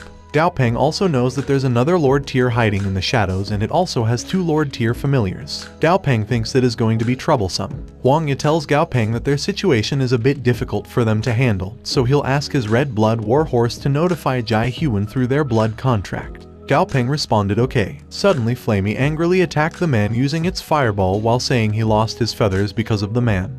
But the winged thunder ape blocked Flamey attack easily. The man angrily said how dare Flamey interrupt him. Then he ordered his winged thunder ape to kill them all. The ape flies toward Gao Peng and Huang Ye. Then Huang Ye called his female spider and Gao Peng called Dummy and orders it to attack the winged thunder ape. The ape grabbed the female spider's hand. Dummy noticed it and tried to attack the ape, who currently trying to attack the female spider. But the vines blocked Dummy way, which made Dummy confused and look at the peacock. Gao Peng tells Dummy to ignore the peacock and quickly destroy those vines and go assist the female spider. Dummy immediately destroyed the vines, but Dummy was shocked to see a huge tree falling to him, which made Gao Peng wonder how can the peacock can freely manipulate a huge tree. Dummy create a sword and cut the huge tree in half, but the vines continue blocking Dummy's way, which holds Dummy. Gao Peng thinks the peacock holding Dummy back and the female spider has just reached Lord Tier, and without Dummy's help it'll be difficult for it to fight off the Thunder Ape. Moreover, Garou is hiding behind his peacock, so he can't target Garou. Gao Peng thinks the situation is bad because the peacock had a plant manipulation ability, and they're now in the middle of a dense forest, so it has the upper hand. Gao Peng thinks if only they were in a desert. Suddenly Gao Peng had an idea, then Gao Peng orders Flamey to spew fire at the trees and burn the whole forest down, to which Flamey immediately did. Garou said Gao Peng is naive if he thinks that burning the forest is going to work. Then Garou orders his peacock to send the burning trees to attack Gao Peng and Huangya. The peacock manipulated the burning trees and attacked Huangya, who is currently in shock. The female spider tried to shield Huangya, but Huang still got hit by the burning trees and landed on the ground injured. Gao Peng look at Huangya in shock, but Huangya tells Gao Peng that he's okay and not to worry because he needs to focus on the fight. Garou smiled and said the fight is over because his opponent's strongest familiars are currently preoccupied, and Dummy was holding by the vines and is not alone. Suddenly the other man and their other beasts stand beside Garou. Then Garou said he remembers that Gao Peng is the young referee from the World Youth Trainer Championship. Then Garou laughed and said it's such a shame for Huaxia to lose their genius in the jungle. Garou orders the familiars to kill them all and leave none of them alive. Meanwhile, in the Southern Sky Group conference room, the man reported to Jai Huan that the documents he was holding are all the details concerning Xiangxi's development, and they'd already received preferential policies from the local government. Suddenly, the horse barged into the conference room while the bodyguard was shouting behind to stop the horse. The horse bowed, crying to Jai Huan, which made Jai Huan confused and asked what was going on. Secretary Han tells Jai Huan that the horse is Huangya's red blood war horse. Suddenly, Jai Huan realizes that Huangya went out with Gao Peng and he thinks something bad happened. Meanwhile, in the jungle, Gao Peng and Huangya were surrounded by many familiars. Huangya tells Gao Peng not to worry about him and run once there's an opening. Huangya also tells Gao Peng to just place the head of those guys and he'll die without regrets. Gao Peng responded that it won't come to that because they still have their secret weapon. Suddenly, one of the men was shocked to see Big Goldie behind Gao Peng and Huangya, which made the man wonder if it was the duck they saw earlier. And how did it grow so big? Gao Peng said the flames Flamey did weren't just for destroying the wood peacock's favorable terrain. With the flames acting as a distraction, Flamey successfully moved Goldie to a safe location. Following Gao Peng direction, Flamey activated Goldie's passive when it was waking it up. Flamey slaps Goldie continually to wake it up. Gao Peng thinks in a situation where both forces Lord Tiers are at a standstill, as long as Goldie's passive is stacked high enough, Goldie will be able to crush those at the same level as it, and that is the key to breaking that siege. The man asks his familiars why they're so afraid of the duck when they outnumber them. Then he orders his familiars to kill the bald ugly duck. Gao Peng tells Goldie that those guy is laughing at him for not having feathers and calling him ugly, which made Goldie pissed. Then attacked the lion while angrily asking how dare they make fun of him for being bald. Then Goldie kicks the alligator. The man shouted don't rush at it head on because the duck had immense raw strength and they need to restrain it using the spider webs. Then the spider trapped Goldie using its spider webs, which made Goldie confused. Then the man tells the girl to use that opportunity to kill Gao Peng and Huangya. Then the girl orders his glass mantis to attack. The mantis attacked Gao Peng and Huangya, which made Huangya said their situation is bad. But Gao Peng smiled while thinking the mantis attack is just in time. Then Gao Peng pushed Huangya aside and blocked Huangya from the mantis attack, which made Huangya shocked. The owner of the mantis happily said they got one, but the other man asked the girl to look at Gao Peng because Gao Peng is completely unscathed. On the other hand, Goldie got bigger, which made Goldie free from the spider web, which made the platinum hands man ask why did the duck grow bigger. Then Goldie steps on the glass mantis and looks at the platinum hands, who currently wonder if they can really defeat Goldie. Garou, who was watching, thinks he miscalculated because he thought 8 familiars would be enough to take down Gao Peng and Huangya. Suddenly the mountain spirit made a noise and released a black aura, which made Garou excitedly thinks the mountain spirit is already halfway through its evolution. Then Garou laughed and said the mountain spirit king's merging process can't be reversed now and the strongest mountain spirit king is about to be born. Garou also said that his platinum hand's first step to conquering the world, and when that time comes, Yuju City will be the first to taste his wrath, which made Gao Peng wonder what mountain spirit king Garou is talking about. Then Gao Peng realizes that Garou was talking about the monster named Mountain Spirit King, who currently evolving. It was level 50.5 with an unknown tier yet, and its attribute is Earth. Its grade is epic or perfect, and its description said a herd of mountain spirits has gathered around one of its own in an attempt to stimulate its evolution. Also, the system said the Mountain Spirit King is still in the middle of evolving. Gao Peng said it was a new tier and he wondered if that was the Platinum Hand's plan. Garu then orders the Mountain Spirit King to trap Gao Peng and Huang Ye and don't let any one of them escape. The Mountain Spirit King heard Garu and grabbed Gao Peng team.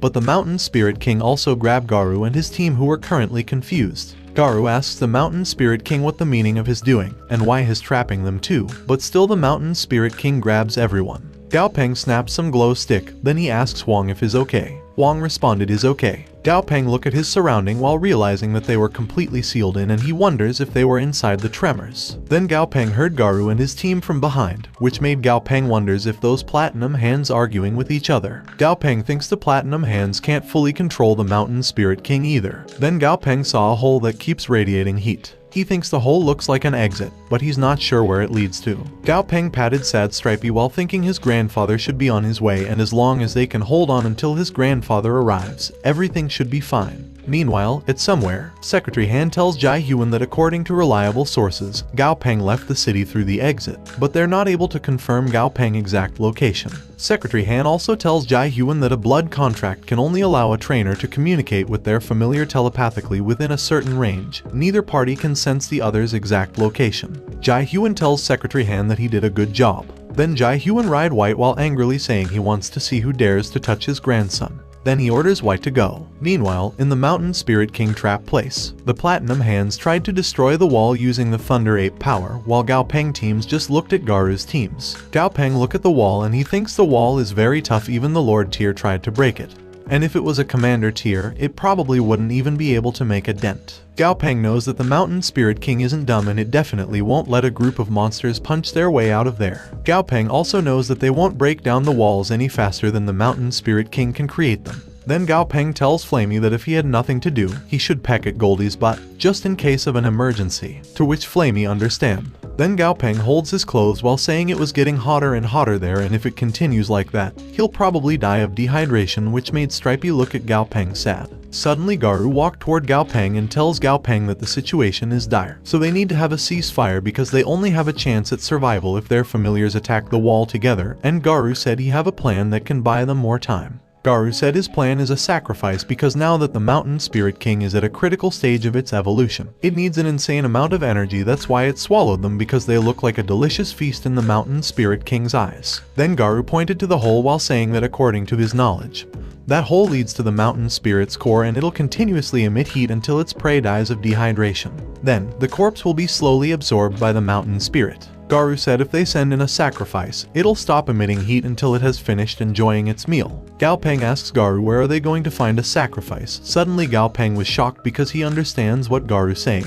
Garu tells Gao Peng that they'll take turns sending in their familiars as a sacrifice to satiate the Mountain Spirit King's hunger. Garu said his team will send one of their familiars to the hole, and then Gao Peng will send one of his familiars too. Then Garu asks Gao Peng how his plans sound, but before Gao Peng can answer, Garu said as proof of his sincerity, he'll go first. Then he orders one of his familiars to go into the hole, which made Gao Peng shocked and tried to stop Garu, but it's too late. Garu smiled and tells Gao Peng that he had proven his sincerity, so it's his turn now. But Gao Peng firmly said he refused because his familiars are his friends and he will not sacrifice his friends' lives so that he can live a little longer. Suddenly Stripey ran toward the hole, which made Gao Peng shocked and asked Stripey what is Stripey doing. Stripey responded that he'll help Gao Peng to slow down the big chunk of rock and he'll be back in a second. The girl said people from Huaxia sure are hypocrites, and he tells Gao Peng that his is acting as if he cares when he was actually planning to sacrifice his crab all along. The girl's words made Gao Peng angry and asked the girl what did she say. Then Gao Peng punched the girl because he's a Sigma male who didn't take no BS, and looks at her angrily while saying if she spouts nonsense again,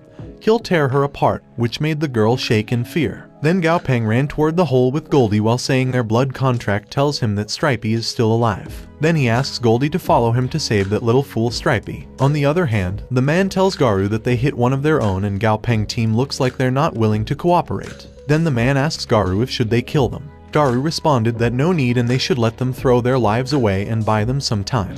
When Gao Peng and Goldie were ready to jump into the hole, they heard something. The piece of the wall was destroyed. Then Gao Peng saw White Hand on the broken wall. Then Jai Hyun looks at the broken wall and asks Gao Peng if he's okay and if he's hurt. Gao Peng waved his hands while assuring his grandfather he's okay. Then Gao Peng pointed to the hole and asked his grandfather if can he let White break down the wall because Stripey's inside. Jai Hyun responded okay and tells Gao Peng to move aside. Then White used its claws to break the hole.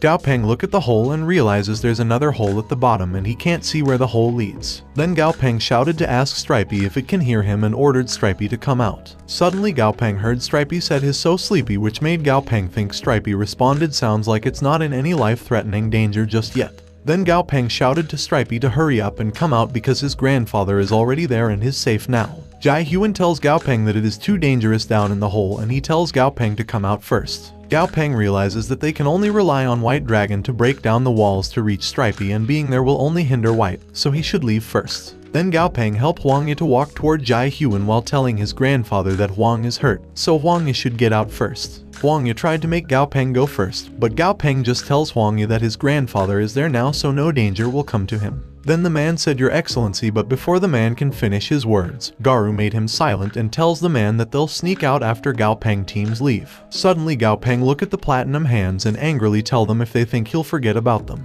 Then Gao Peng pointed to Garou while telling his grandfather that those are the people from the platinum hands inside, and they were their enemies, which made Garou shocked. Then White hit Garou using the stone, which made Garou smashed. Then White grabbed Gao Peng, who currently thinking that if their places were switched his familiars would be squashed by easily too. Then Gao Peng wondered if the difference in strength is that big because he was not sure when it started. But he had slowly come to value only the familiar's grades and not their levels. Gao Peng thought as long as their grade improved, his familiar could beat monsters tens of levels higher, or maybe even a whole tier above, but a monster's strength grows exponentially. At late tiers, the difference in strength grows bigger. Whether it's the Mountain Spirit's King Rock Wall Trap or the White Dragon's Emperor Claw, the difference between King tier and Lord tier monsters is as clear as day. Suddenly the Mountain Spirit King cried, which made Gao Peng wonder why the Mountain Spirit King's cry sounds fairly weak, and the magma flowing on its surface is turning dull. Gao Peng saw the system that the Monster Spirit King who currently evolving was weak and its condition said it was about to hibernate forever. Also, its supply of energy is insufficient. Gao Peng thinks the Mountain Spirit King's vitality is growing weaker and weaker, and he can feel Stripey's life force growing fainter. Then Gao Peng asks his grandfather if he can send White to go kill a couple of mountain spirits, which made Jai Huan ask if he heard Gao Peng right. Gao Peng responded yes, because they'll feed the core of the mountain spirits to the Mountain Spirit King.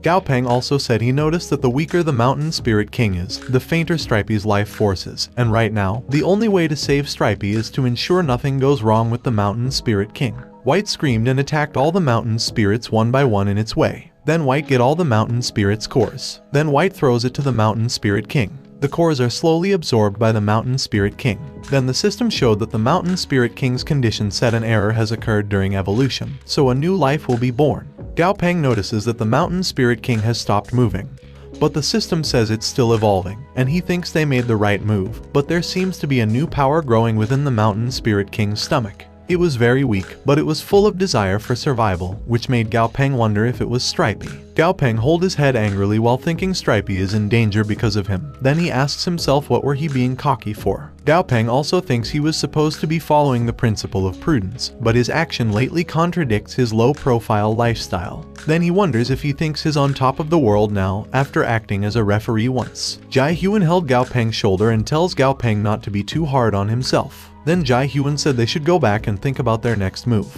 Then Jai Huan assured Gao Peng that he'll help him to save Stripey. Gao Peng angrily thinks if Stripey dies, he'll kill every last mountain spirit and use you to avenge Stripey. Half a month later, Flamey was flying in the sky, then Flamey landed on the side of the river lake while holding a fish. On the other hand, Goldie sadly looked at Flamey while asking Flamey why can Flamey feathers regrow and if they didn't agree on being bald together. Then Gao Peng looked at his familiar training while thinking after the incident with Stripey, his familiars all started to train harder during the half month, especially Da Zai. Although Da Zai doesn't say anything, Da Zai is always the first one to wake up and train every day. Da Zai was also the last one to go to sleep. Gao Peng said his blood contract with Stripey tells him that Stripey isn't in any life-threatening danger, and it's only that it has fallen into a deep sleep. However, his grandfather organized a dedicated team to scan the Mountain Spirit King's body, but they couldn't locate Stripey's exact location. Suddenly Gao Peng feels something that made him wonder what's going on. Then the ground his feet standing on collapsed and the tree he hit using his hand broke. Gao Peng was shocked and wondered why his strength suddenly increased so much. Then Gao Peng calms himself and closes his eyes because he senses something extraordinary senses. Gao Peng feels that his third familiar has awakened, which made him think it was Stripey. Suddenly Gao Peng heard Stripey ask him where he was, and Stripey said he's scared of heights. Gao Peng happily asked Stripey if he was awake and where he is right now. Stripey responded he don't know and is so sleepy. Gao Peng thinks Stripey has probably absorbed the mountain spirit king. Otherwise, there's no other explanation for the monstrous strength, and Stripey should be at the same place they had left it. Gao Peng also thinks although monster trainers can receive a 1/100 physical boost from their strongest familiar, they aren't able to use any of their familiar's skills, so he always thought it was a useless boost. But now he feels like superb. Together with his extraordinary senses, he not only possesses the powerful 6 senses, but he can also perfectly control the power he holds. Then Gao Peng tells his familiars that they should go because they're bringing Stripey back, which made Dazai shocked. Dazai asks Gao Peng if he wants to ride on his back. Gao Peng responded he's good and asked Dazai if Dazai want to have a race with him. Dazai asked Gao Peng if he will buy something yummy for him to eat if Gao Peng won. Gao Peng tells Dazai he'll buy him something yummy if he loses, and if he wins, Dazai will get nothing. Dazai confidently called Gao Peng stupid because Gao Peng is going to lose. Then Gao Peng said they should start. Then Gao Peng ran fast, which made Silly, who currently holding on to him, shocked and confused. Also, Goldie and Dazai were shocked, which made Dazai ask if Gao Peng isn't Dummy dressed as Gao Peng. Gao Peng was in a far running, while Dazai calling Dummy to wait for him because Dazai thinks Dummy was dressed as Gao Peng, which leaves the real Dummy confused. Stripey wonder if Gao Peng come for him. Then Stripey look at his surrounding and said, where is this place? And the place is way too high. Stripey stand up, which made Goldie and Dummy shocked and confused. Then Silly tried to pull Gao Peng while saying they should run because there's a big fish. Dazai also pulled Gao Peng legs and tells Gao Peng to run. But Gao Peng grabbed Silly and tells Silly to look closely at who it is, but Silly passed out, which made Gao Peng said Silly is too much of a coward. Stripey's new monster's name is Disaster Mountain Spider. It was level 51 King tier and its grade is epic. Its attributes are Earth, Rock, and Magma. Also, Stripey's skills are Giant Body level 1, Earth Control level 5, Magma Control level 2, and Hardened Rock level 3. Gao Peng said Stripey's strength really has a meteoric rise this time. Gao Peng thinks now that Stripey is an epic grade, it's probably became a legendary grade during evolution, and reached King tier, but Stripey is too big to travel around with them now. It's like a fortress, it's only suitable for defending a particular location. Then Gao Peng welcomes Stripey back. Stripey bended to see Gao Peng and said he want to hold Gao Peng, but he can't hold him as he used to now. Gao Peng was shocked and asked Stripey if he can talk now, not through their blood contract but with his own voice. Then Gao Peng patted Stripey and praised it. Gao Peng tells Stripey that he had grown so big now, so he should learn to be quieter, and since Stripey absorbed the mountain spirit's essence, from now on, Gao Peng said Stripey shall be the ruler of the mountains. Stripey happily agrees and said he'll help Gao Peng keep those mountain spirits in line and be the ruler of the mountains. A few hours later, Stripey was in the back of the river lake looking at confused White. On the other hand, Gao Peng asks his grandfather if he just let the news out like that. Jai Huan responded that he wanted to cover up for Gao Peng.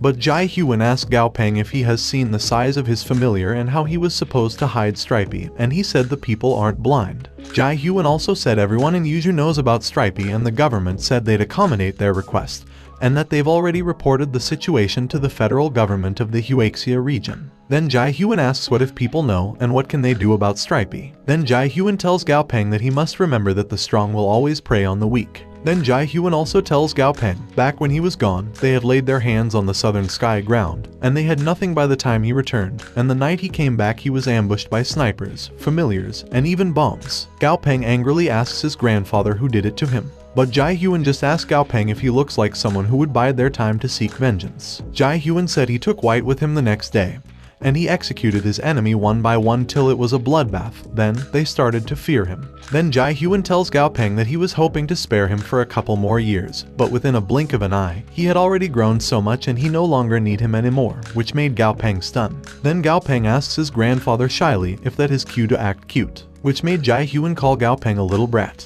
Wang Yi arrived and tells Gao Peng and Jai Huan that the two familiar corpses had arrived at the laboratory. Gao Peng thanked Wang Yi and ordered Wang Yi to go prepare first and he'll join him later. Then Gao Peng tells his grandfather that he'll be leaving to handle the two corpses. When Gao Peng was walking away, he feels his grandfather's gaze behind him. Suddenly Jai Huan attacked Gao Peng. Fortunately, Gao Peng blocked it using his hand. Then Gao Peng asks his grandfather what is he doing. But Jai Hyun just walk away while saying Gao Peng is not bad and he had gotten stronger. Then Jai Hyun said Gao Peng must be hungry, so he's going to rustle up some food, leaving Gao Peng confused. While Jai Hyun was walking away, he thinks Gao Peng doesn't know how to respect his elders and he can't believe Gao Peng used his full strength. Jai Hyun's hand was shaking while he was saying he shouldn't have held back. But he also said now that Gao Peng has the strength to protect himself, he can let go of many of his worries now. The night comes. The two beasts' corpses were lying on the ground. Wang Ye tells Gao Peng that those are the two familiar skeletons they brought back. The winged thunder ape died on the spot, so they brought back its corpse, and its blood and flesh have been broken down to make materials. As for the wood peacock, it survived, but it refused to eat anything and starved itself to death. Gao Peng said that is a familiar's way of proving their loyalty and that's their benevolence toward it, so no need to force it. Then Gao Peng tells Wang Ye not to worry because that isn't his fault. Then Gao Peng tells Dummy that it's his turn. Dummy uses his summoning soul skill, but the peacock soul doesn't respond. Gao Peng said Dummy is currently level 43. But the peacock was level 44. So Gao Peng wonder if that means Dummy can only extract souls that are lower than its level. Gao Peng thinks the possibility is very high. Then Gao Peng look at the ape soul responding to Dummy call, which Gao Peng thinks it seems to be going smoothly. Gao Peng said those glowing fragments should be the lingering memories contained inside the soul. And Gao Peng also said every life has its own epic. Dummy said the ape had too many memories and there was no use absorbing it, so Dummy burn it. Suddenly the ape's eye opened and it screamed while the system showed the monster's name as a winged skeletal ape subordinate to the skeletal tyrant, which made Gao Peng think his plan worked. Stripey was happily thinking as the ruler of the mountains continuously. The system showed Stripey's special characteristic is the heart of earth. An earthen heart had replaced its original heart and increases the earth's affinity with the condition of it losing the possibility of confluence between other attributes. Effect 1, passive effect is earth control level 1. Effect 2, passive effect said as long as it's in contact with the ground, it can indefinitely absorb Earth's elemental energy to form a layer of granite armor, and that skill is inextricably linked to its Earth control ability. The other one is the disaster cloud. The Earth is not its only source of power, nor is the magma flowing deep beneath the Earth. Excess magma energy collected is released in the form of ash-gray smog through the holes on its back, which is known as the disaster cloud. Effect 1, passive effect said the clouds have incredibly powerful magma energy and can absorb the energies indefinitely until it reaches its limit. Effect 2, active effect said disaster cloud mastery is an incredibly powerful attack that rains magma from the skies on its opponents. Also, Stripey's weaknesses are impenetrable defense, large body. As long as it's in contact with the ground, it can raise its defensive power indefinitely. However, mobility is extremely poor due to its gigantic size, and it has to be in contact with the Earth to maximize its battle potential. Stripey's monster introduction said an Earth shield spider that consumed the heart of an evolving mountain spirit king. It was lucky enough to merge and evolve with the mountain spirit king to evolve into an extremely rare disaster mountain spider. Gao Peng looked at the winged skeletal ape while thinking that the power of reviving the dead always amazes him every time. The winged skeletal ape level is 41 in normal grade. Its attributes are ghoul and bone, and its weaknesses are holy and light. Gao Peng thinks the winged skeletal ape's level and grade are one level lower, and a reincarnated ghoul can't access the full spectrum of its power and abilities from when it was alive. Even if the reincarnated ghoul is the same attributes, there is a difference in the strength of all reincarnated ghouls. Gao Peng also thinks the factor that affects that difference is still unknown. But currently, he doesn't have time to research that kind of thing. Then Gao Peng tells Dummy to order the winged skeletal ape to carry the remains of the wood peacock to the laboratory, and Dummy should tell the winged skeletal to be gentle because even its master wasn't a good person. It really is a good familiar. Also, Gao Peng tells Dummy that his daughter named Xiao Hua already evolved successfully and Xiao Hua was still sleeping in the cottage when he left. So Gao Peng asks Dummy to go into the cottage to see if his daughter is awake. Then Gao Peng walk away while telling Dummy that he'll be heading back first. Dummy bow his head and thanked Gao Peng. The next morning, in the laboratory, Gao Peng was looking at the monitor confused, asking Stripey when did his head have so many tangerine trees. Suddenly Gao Peng saw something climb down fast on Stripey's head, which made Gao Peng shocked. Then Gao Peng noticed that it was Dazai and angrily asked what is Dazai doing, which made Dazai shake in fear. Dazai looks at the camera and waves his hand with dirt while explaining to Gao Peng that it wasn't him and that he didn't do anything. But Gao Peng notices the dirt in his claws and asks what is on his claws. Dazai immediately hides his claws behind his back. Then Gao Peng released the camera hands, then grabs Dazai's hand, and swings Dazai in the air while Gao Peng angrily asks Dazai how many times did he have to tell him to not bully Stripey. Dazai called Gao Peng ugly and asked Gao Peng to let go of him, while Stripey told Gao Peng he's okay and his head is all rock so he don't feel anything. Stripey also said Dazai was only playing with him. Dazai used his skill, which made the camera hands let go of him. Then Dazai immediately run to climb up on Stripey Head while telling Gao Peng to stay in the laboratory and he'll bring back tangerines for him. Suddenly the monitor in the laboratory showed Huang Yu, who was calling Gao Peng, which made Gao Peng confused. Then Gao Peng asks Huang Yu what is it and if it's about the progress of the arrangements he made before. Huang Yu responded yes and said the school established in his name has been completed and the first batch of orphans to be enrolled has been arranged. Huang Yu also said the school is built close to the Southern Sky Group, which assures the orphans' safety, and as Gao Peng instructed, the school provides a full waiver of miscellaneous fees, food, and a hostel. As for teachers and lesson plans, they've already consulted professionals and he believes they'll see the results soon. Gao Peng told Huang Yu that he did great and there have been so many orphans after the cataclysm, who the Alliance can't possibly take care of, so their lives aren't as amazing as the media portrays the orphans to be. But of course, they won't force the orphans and that is a fair deal. Gao Peng also said they'll ensure that the orphans receive top-class education, and if the orphans' grades are good, they'll even gift them familiars. However, there is no such thing as free lunch. Giving goes both ways, all they want from the orphans is a little bit of loyalty. Then Gao Peng tells Huang Yu he had worked hard and he should carry on. Huang Yu tells Gao Peng that there's one thing he wants to say, and it was a young lady named Lin Xinryu who is there to see him. Gao Peng responded that Huang Yu should send Xinryu straight to his laboratory because Xinryu made an appointment with him, to which Huang Yu immediately followed. Half an hour later, Xinryu with his beast meets Gao Peng in the laboratory. Then Xinryu tells Gao Peng that he looks like he made a pretty good haul.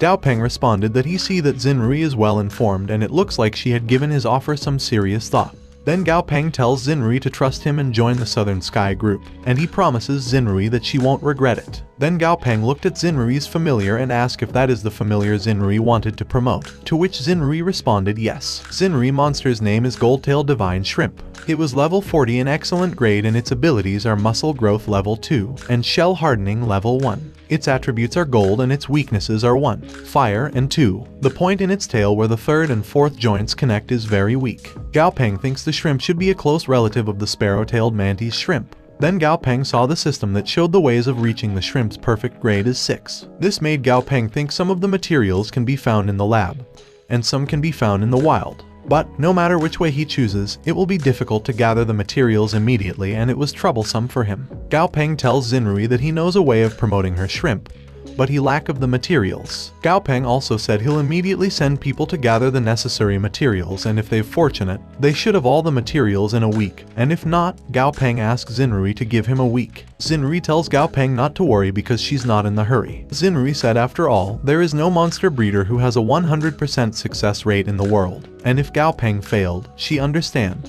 But she assured Gao Peng that she believe in him. Gao Peng smile and tells Xinryu not to worry because he'll definitely keep his promise and he wished them happy cooperation in advance. Meanwhile, at near the adamantium bridge, there's a corpse lying on the ground. The chief asks the military where is the witness. The military responded that the witness is inside the car and it was just that they were a bit shaken. The chief thinks it's not surprising because according to the coroner, the victim had been decapitated and the wound patterns suggest that it was probably done with a blunt instrument. The chief also thinks that using a blunt instrument for decapitation is sure the suspect must have monstrous strength. Then the military man sitting at the side with a computer called the chief to look at what he found. The chief walked toward the military who was making him look at the computer and the chief was shocked to see the Guangdong statue was alive in the landmark of the adamantium bridge. Dengong's status is also known as Guan Yu. It was a Chinese military general in the period spanning the late Eastern Han Dynasty 25 to 220 and the Three Kingdoms 220 to 280. The chief immediately orders the military to hurry and check the surveillance cameras because they need to find the Guangdong statue.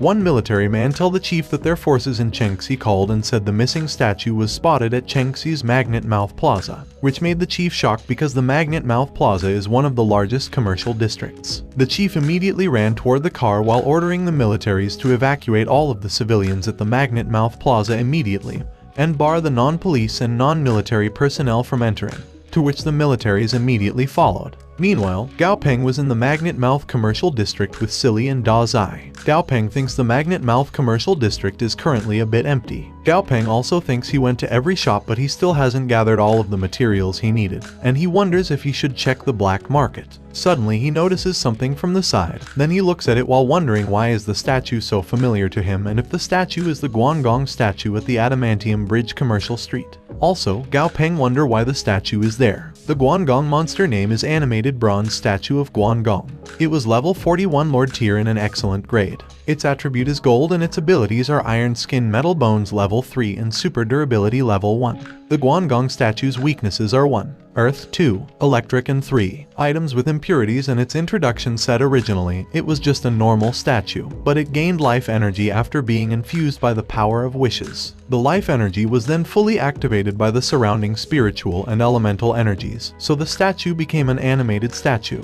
which made Gao Peng shocked and wonder what the hell is that Guangong's animated statue. While Gao Peng looking at the Guangong statue system, he thinks the Guangong statue probably isn't faith since there isn't any place to burn incense and worship at the Adamantium Bridge, and the closest it ever came to was passers-by staring at it in respect as they walked past it. Gao Peng get his phone while thinking it was interesting and he should text his grandfather about the Guangong statue. Jai Huan called Gao Peng to say that he received his text, but what's interesting is that the Yuzhou city government didn't tell him anything about the Guangong statue because they used to tell him about the situation like that. Gao Peng responded that maybe the government doesn't want to let the word spread and he thinks the civilians don't know about the situation either. Jai Huan tells Gao Peng that he's not that petty and Thunder God is closest to him, so it'll be in his current location as soon as it can. Gao Peng responded okay to his grandfather, then he hang up. Gao Peng sees the militaries from afar while thinking an animated statue can't really cause much trouble in Yuzhou City, but he hopes that there aren't many animated statues in that historical area of Huaxia. Gao Peng realized together with those things that had crawled out of the mausoleum, and if the situation isn't a coincidence, that is bad. So Gao Peng hopes is just being paranoid. Then Gao Peng noticed the military's attire is the black flags. Gao Peng remembers his grandfather telling him all about the various units under the Allied government, even the secret ones. The black flags are a secret unit tasked with handling emergencies within the base cities. Then Gao Peng saw many monsters named Obsidian Hounds. The Obsidian Hounds are levels 23 to 35 with normal and excellent grades. Their attribute is dark and their condition is healthy but ferocious, alert, and ready. Gao Peng thinks there are around 50 commander tier Obsidian Hounds there, with all of them expertly trained to turn on a dime. But whether they're enough to take on the Lord tier animated bronze statue is hard to say. The Obsidian Hounds walk toward the Guangong statue. The statue looks at the Obsidian Hounds angrily. Then the horse that the Guangong sitting on stands up and made a noise signaling that it was ready to attack, which made the chief realizes that the statue is a Lord tier monster. Then the chief immediately gets his radio and orders the black flags to immediately notify the Lord tier monster trainers in Yuzhou City and evacuate all police personnel because their area is now a red zone. One of the Obsidian Hounds attacks the statue using its claws, but the Obsidian Hound only leaves a little scratch on the statue.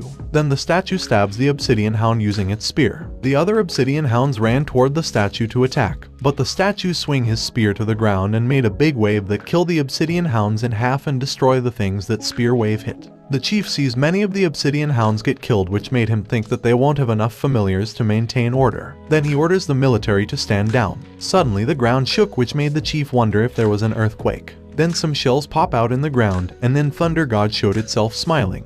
The chief look at Thunder God and wonders if isn't it Jai Huan familiar. Gao Peng asks the chief if he is Chief Luo, while the black flag stopping Gao Peng from walking forward and asking for his identity. The black flag pointed a gun at Gao Peng while Gao Peng told them not to be nervous because he was just a law-abiding citizen who just happened to pass by. Then Gao Peng introduces himself, then pointed at Thunder God while saying it was his grandfather's familiar name, Thunder God. Luo heard Gao Peng and confirmed that it was really Jai Huan familiar, and he wondered if Gao Peng is the legendary grandson of Jai Huan. Then Luo stops the black flag and asks them how could they point a gun at a kind civilian. Then he orders them to stand down. Then Luo held Gao Peng's hand while begging for Gao Peng assistance in subduing the rampaging statue for the sake of the city and all its people. Then Luo tells Gao Peng that he implores him. Gao Peng responded that naturally, that is what a citizen of the Alliance should do. Then Da Zai tells Thunder God that he'll leave it to him. Thunder God immediately uses his skill to create a thunder ball. Then Thunder God attacks the statue, who's in shock after seeing it. Thunder God create more thunder balls to attack again.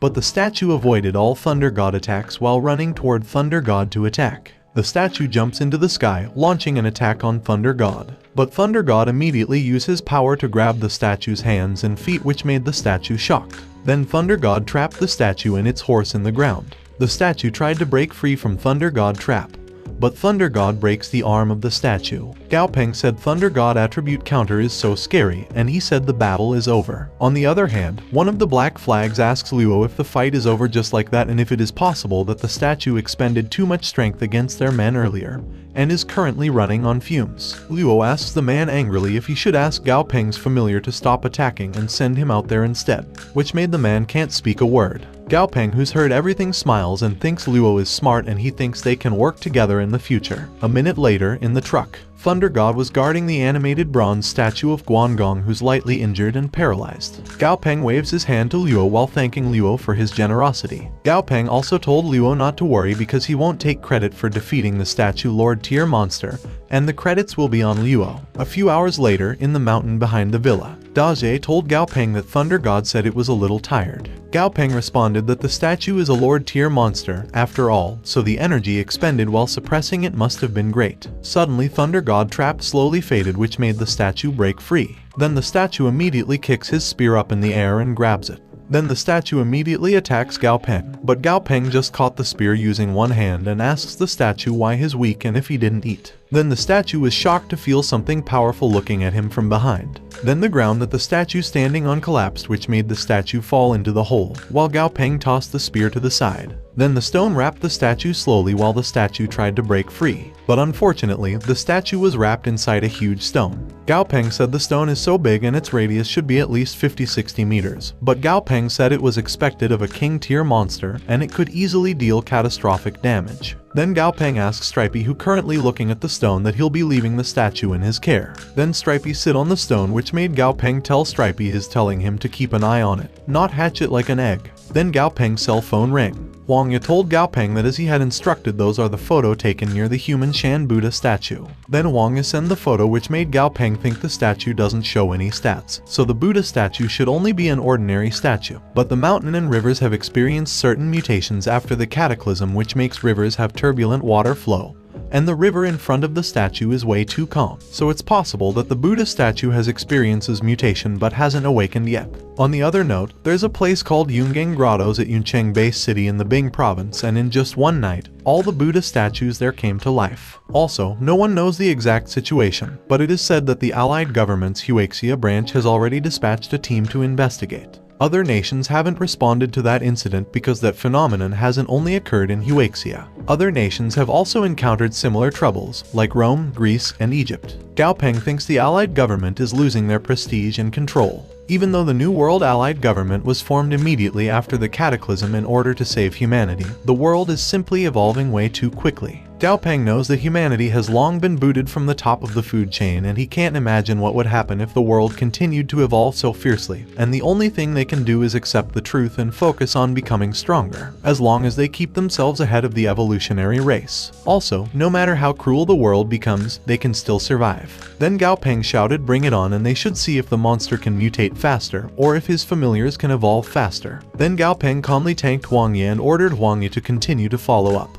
to which Wang Ye immediately agrees. A few moments later, Gao Peng saw that the statue status is healthy and calm but depressed. The statue likes are 1. Standing motionless and pretending to be an ordinary statue. 2. Decapitating evildoers. And its weakness is the power of impurity. Gao Peng, who's looking at the statue, thinks the statue is accepted its fate because the king tier familiar is the one guarding it, so it can neither fight nor run. Then Gao Peng smiled evilly while thinking about the statue's weakness. Then Gao Peng made the chickens poop on it, but the statue still acts ordinarily. Then Gao Peng dumped blood on it, which made the statue gets angry at Gao Peng, while Gao Peng thinks it had no effect, and he figured out that the power of impurity isn't referring to dog blood or feces. Gao Peng wonders if it could be an undiscovered hidden material like the wood space heart. Then Gao Peng tells Stripey that he has other things to do, so he'll leave the statue there with him. Gao Peng also tells Stripey to talk to the statue when he's bored and ask about its reason behind killing people if he can, to which Stripey agree. Then Stripey looked at the statue and laughed while saying he finally had someone he can talk to, which made the statue shocked in fear. Then Stripey buried the statue in the ground while happily asking the statue if it had eaten mealworms before. Then Stripey realizes the man is a statue and he thinks it is pitiful that the statue doesn't even know what it's like to taste the mealworm.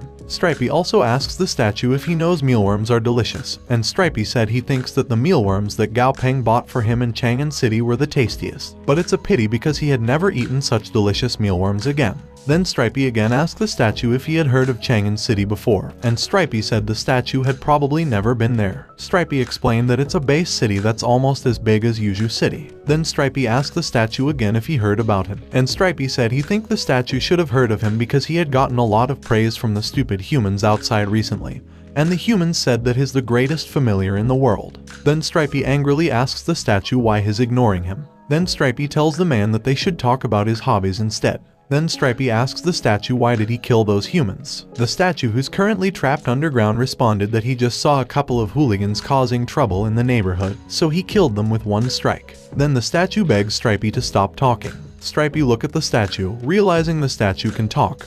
Then he tells the statue that they should continue chatting for a bit. A few days, at the entrance to the forest outside of Yuju City, Stripey was walking. Gao Peng and his other familiars were on the head of Stripey, exhausted. Gao Peng said although it's safe to ride on Stripey, then he looks at the smoke coming out from Stripey and said whenever Stripey moves, it absorbs the heat from the earth and exudes black smoke that is extremely high in temperature, and it's really too hot. Then Gao Peng thinks the talk about the statues coming alive has died down lately, and their willpower is too fierce, they would rather die than submit to humans and become familiar. So, the Allied government could only make an agreement with the statues to gain some control over them. But that incident has given him an idea. Since the rate of mutation is so fast, there should be undiscovered monsters and treasures hidden in the mountains outside of Yuju City. Before, due to not having a safe resting place, monster hunter teams could only explore the parts near Yuju City. But now the resources in the forest near Yuju City have been emptied, and only a handful of experienced monster hunter teams dare to enter areas that are far from the city. Gao Peng also thinks if he could get the mountain spirits to cooperate, he can create a method that's similar to a mountain post. Then, individual duels and teams could venture further in without any worries, and when they're tired or need supplies, they can rest at the outpost. As for the price, making it 3 to 4 times higher than the market price would suffice. After all, transporting goods out to the wild needs manpower.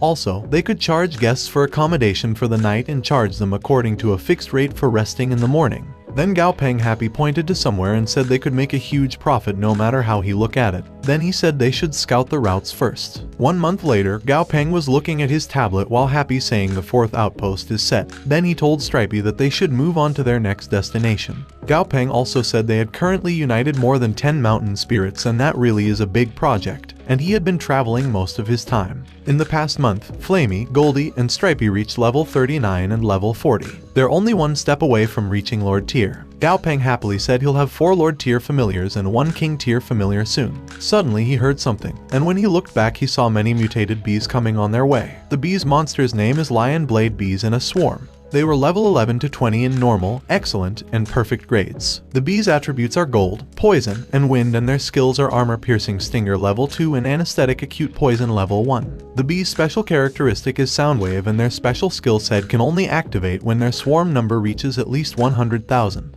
And their special effect can cause auditory discomfort to nearby monsters. Also, the bee's weaknesses are a lion blade bee is weak by itself. The bee's description said as descendants of the bumblebee, lion blades bees are a vicious and bloodthirsty species with no fears. Their greatest desire is to feast on fresh flesh, and they shy away when alone. Also, the bees fear nothing. However, as a swarm, they fear nothing and would even try to take on a dragon. Gao Peng knows that a lion blade with an anesthetic poison can make the victim immobilized once stung, and the victims can only watch helplessly as a swarm of bloodthirsty predators devours their one of the worst ways punishments. Then Gao Peng smiled while thinking the bees will be perfect to test Stripey's new skill named Disaster Cloud. Then Stripey used his Disaster Cloud skill, which made the bees burn alive. Then the bees fall to the ground. Gao Peng, who currently looking at burned falling bees, realized that is the power of lava, and he said the fried smell does smell nice. Then he called Flamey while saying they should go over to the spot where the bees fell. Gao Peng was riding Flamey, who currently flying, while thinking that the bees are all elite tier monsters and thousands of monster corpses mean thousands of monster core crystals, so he'll become rich without even trying.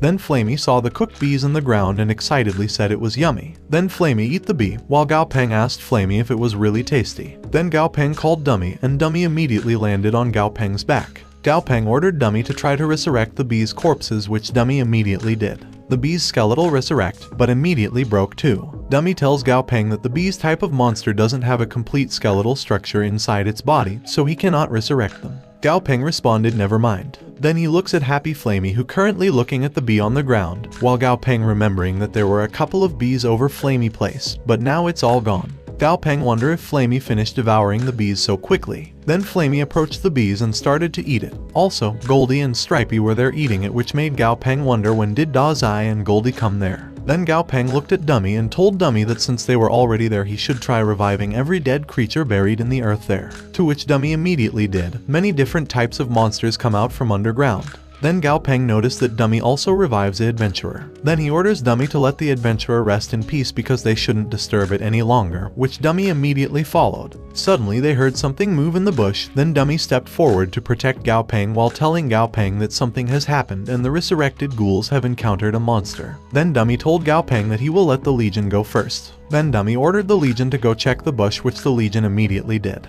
Then something inside the bush moves, and the mouse jumps out of the bush, which made Gao Peng confused. Then the mouse ran past them while Gao Peng ordered Dummy and Flamey to catch it. Flamey uses his fireballs, but the mouse avoided all Flamey attacks while running.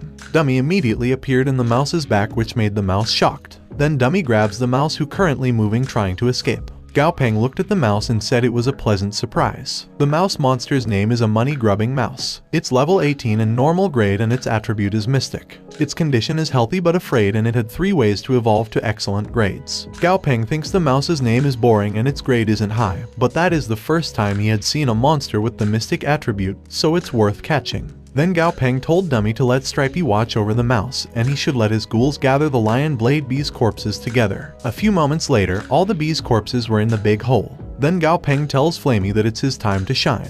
Then Flamey burned all the bees' corpses, to which the bees' crystal cores were left on the ground. Gao Peng thinks after obtaining power, gaining riches has become an incredibly easy feat. Then Gao Peng ordered Dummy to order the ghouls to move the core crystals onto Stripey's back. Dummy orders his ghouls, which his ghouls immediately followed. Then Gao Peng looked at the crystal core excitedly while saying although the bees are just low-level elite tier core crystals, the sheer volume of the crystal core can at least get him 10,000 alliance credits. Then Gao Peng ordered Dummy to recall the Ghoul Legion because they should head in deeper and persuade the rest of the mountain spirits in half a month. On the other hand, Da Zai, Silly, and Goldie were behind Gao Peng back getting some crystal cores. Da Zai told Goldie to hurry and eat the crystal core before Gao Peng sees them, because if Gao Peng sees them they won't be able to eat the crystals, to which Goldie responded roger that.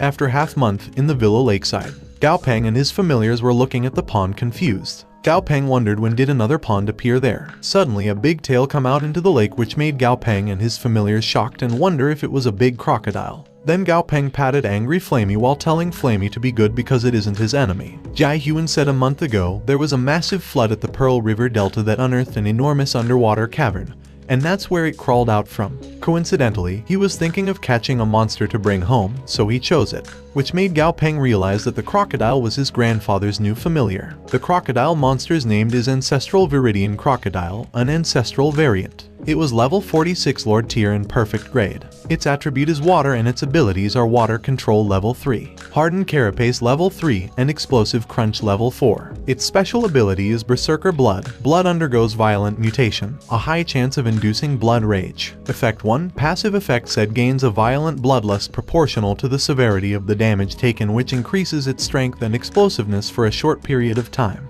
The crocodile condition is healthy and calm, and the requirement for its epic grade is the Ancestral Viridian Crocodile is currently in the process of reversing its mutation, and that is an irreversible process, and it will not be able to evolve until the process is completed. Also, it needs to consume many water attributes treasures. The more it consumes, the purer its blood will become. Gao Peng said the crocodile familiar is so cool. Jai Huan tells Gao Peng that his familiars aren't too bad either. Then Jai Huan looked at angry Flamey while asking Gao Peng if Flamey is going to promote soon. Gao Peng responded yes and said Flamey reached level 42 weeks ago, so they're finding a place for it to evolve. Then Gao Peng handed his tablet to his grandfather while saying they had discovered a total of 168 mountain spirits on their journey, and they have all agreed to cooperate with them. Jai Huan responded that Gao Peng was not bad. Then he asked Gao Peng what are his plans to do next, and if he only planning on setting up a network of outposts, or if he has something else in mind. Gao Peng asks his grandfather to advise him. Jai Huan looks at the tablet while saying although the mountain spirits are his allies now, what's most important is that familiar of his. With his familiar by his side, no one will be able to threaten him, so only using the mountain spirits to make a quick buck would be incredibly crass. On the other hand, the hunters who depend on those outposts for their livelihood will bring them the most worth, and he tells Gao Peng to gather those hunters no matter what it takes. Gao Peng responded he get it and said they'll create a union. The Mountain Spirit Outposts will be the flagship offering of the Union, and Union members will enjoy a 50% discount on lodging. They can even collaborate with the Southern Sky Group and offer a 10% discount on the company's product. Jai Hyun said Gao Peng was right, and he also said it's best to share a part of the profits with the Yuzhou government because it'll not only ensure their smooth operation, but it'll also get rid of unnecessary headaches. Gao Peng thinks in addition, they can distribute 20% of the profits as a year-end bonus to the members of the union, and their share of the bonus will depend on factors like their performance and rank. Also, wealth has to spread around because no one likes a miser. Gao Peng also thinks it may seem like they're sharing a lot of their profit, but the remainder would still be a hefty amount. Once the initial venture takes off and stabilizes, their next target is to go worldwide. Place like the Dongting Recreational Zone, the Sky Villa, the Amazon Hall, and the Bermuda Triangle Recreational Zone have been strictly off limits ever since the Cataclysm. But the myths and legends have swirled around those places since ancient times, and maybe it's possible to evolve a rare creature in those places. Then Gao Peng happily said they'll call the Union the Explorers Union, while Jai Hyun was proudly saying as expected his grandson is smart. The next day, Da Zai was sleeping peacefully on the grass. Suddenly Gao Peng grabbed Da Zai in the horn, which made Da Zai confused. Then Gao Peng throws Da Zai in the big glass with the formula. Da Zai was shocked and asked Gao Peng what was wrong with him, what was going on, and why Gao Peng throw him in the big glass. Gao Peng tells Da Zai that it was an electric energy charged formula created especially for him. Then Gao Peng turns away facing Dummy, who currently holding the mouse, while telling Da Zai to be a good boy and evolve well in there. Then Gao Peng looked at the mouse, which made the mouse shocked. Gao Peng thinks the money-grubbing mouse has 3 evolution paths, and it has the least evolution paths among all of the monsters he had seen. Gao Peng wonders if it's because the mouse has the mythic attribute or if it's the type of mouse that doesn't really have much potential. Then Gao Peng gets something in the cabinet while saying they should first sign the blood contract and level up the mouse grade. Then Gao Peng held a pot while asking the mouse, who was shocked, to be good and jump in the pot. Then Gao Peng tried to make a contract with the mouse while telling the mouse to not be scared and they should sign a blood contract first, and with the blood contract, he won't hurt him. After the successful blood contract, in the end, the mouse is still in the pot boiling sad. Gao Peng set the fire to 180 degrees for 10 minutes. After 10 minutes, Gao Peng opened the pot lid, which showed a lot of smoke. Gao Peng was confused and picked up the mouse, while wondering why the more the mouse evolve, the uglier it becomes. The mouse's new monster name is a treasure-sniffing rodent. It was level 18, an excellent grade, and its attribute is mystic. Its state is healthy but dispirited, and its introduction said evolved from the money-grubbing mouse. It's sensitive to the smell of treasure and is able to sniff out the smell of treasure when it passes by. Gao Peng thinks no matter what, the mouse can still evolve, and there are 2 pathways. One is to sniffing ability, and the other is to let it swallow treasures to activate other skills, which made Gao Peng wonder if that still counts as occupation changing. Gao Peng also said he's rich and already have many treasures, and now that he has found a money-grubbing mouse, he definitely would choose to become even richer, which made Silly confused. Gao Peng said they have most of the materials at home except for the blood of the king tier monster, and he thinks it's going to be too hard to get it from Stripey since Stripey body is all rocks, and he knows that he'll have to trouble his grandfather. A few moments later, Gao Peng was holding a big bucket while telling White to help him out because he'll only borrow a little of his blood and it is just a bucket, which made White shocked. Gao Peng tried to act cute while telling White that he already told his grandfather. Then Gao Peng asks White if his grandfather didn't talk to him, which made White disappointed. Then White cut his arms to give Gao Peng blood. Suddenly Gao Peng's phone rang. When he answered it, he saw Feng Zhu calling him young master. Gao Peng tells Feng Zhu no need to be so distant and that he can just call him Gao Peng. Feng Zhu laughed and said Gao Peng is not the same as before. He can't treat Gao Peng as casually as before. Gao Peng tells Feng Zhu that he treated him quite well before and they should cut to the chase. Feng Zhu said after the Shachuaman man-eating earthworm lord successfully evolved last time, it led its clan back to the Dali Desert to fight for territory. Feng Zhu also said they were going to let 2 lords compete against each other, but the Shachuaman man-eating earthworm lord surrendered to the desert ruler, and now the 2 lord tier monsters are on the same side. Gao Peng responded that it was indeed a troublesome matter. Then he asks Feng Zhu what he expects him to do about it, and Gao Peng said Feng Zhu can't be asking him to take care of those 2 monsters. Gao Peng also told Feng Zhu that he overestimated him because although he has a king tier familiar, its size is too big for long-range combat, and he only has a lord tier skeleton familiar that's suitable for the mission. Feng Zhu responded no, and he said Gao Peng misunderstood it because currently, the golden deity will also personally descend. Feng Zhu tells Gao Peng that they only want him to delay the desert ruler while the golden deity deals with the Shachuaman man-eating earthworm lord. Then, they'll all finish off the desert ruler together. Gao Peng sarcastically said Feng Zhu's plan sounds like a good plan. But Gao Peng knows that wanting his help is just a ruse and they really want is to get his grandfather to act. And if he agreed, his grandfather would follow him secretly to ensure his safety. Then Gao Peng wonders if they want to use him. Gao Peng disappointedly thinks he treats Feng Zhu as a friend and that is how he treats him, and Gao Peng angrily asks himself if he looks like a pushover to Feng Zhu.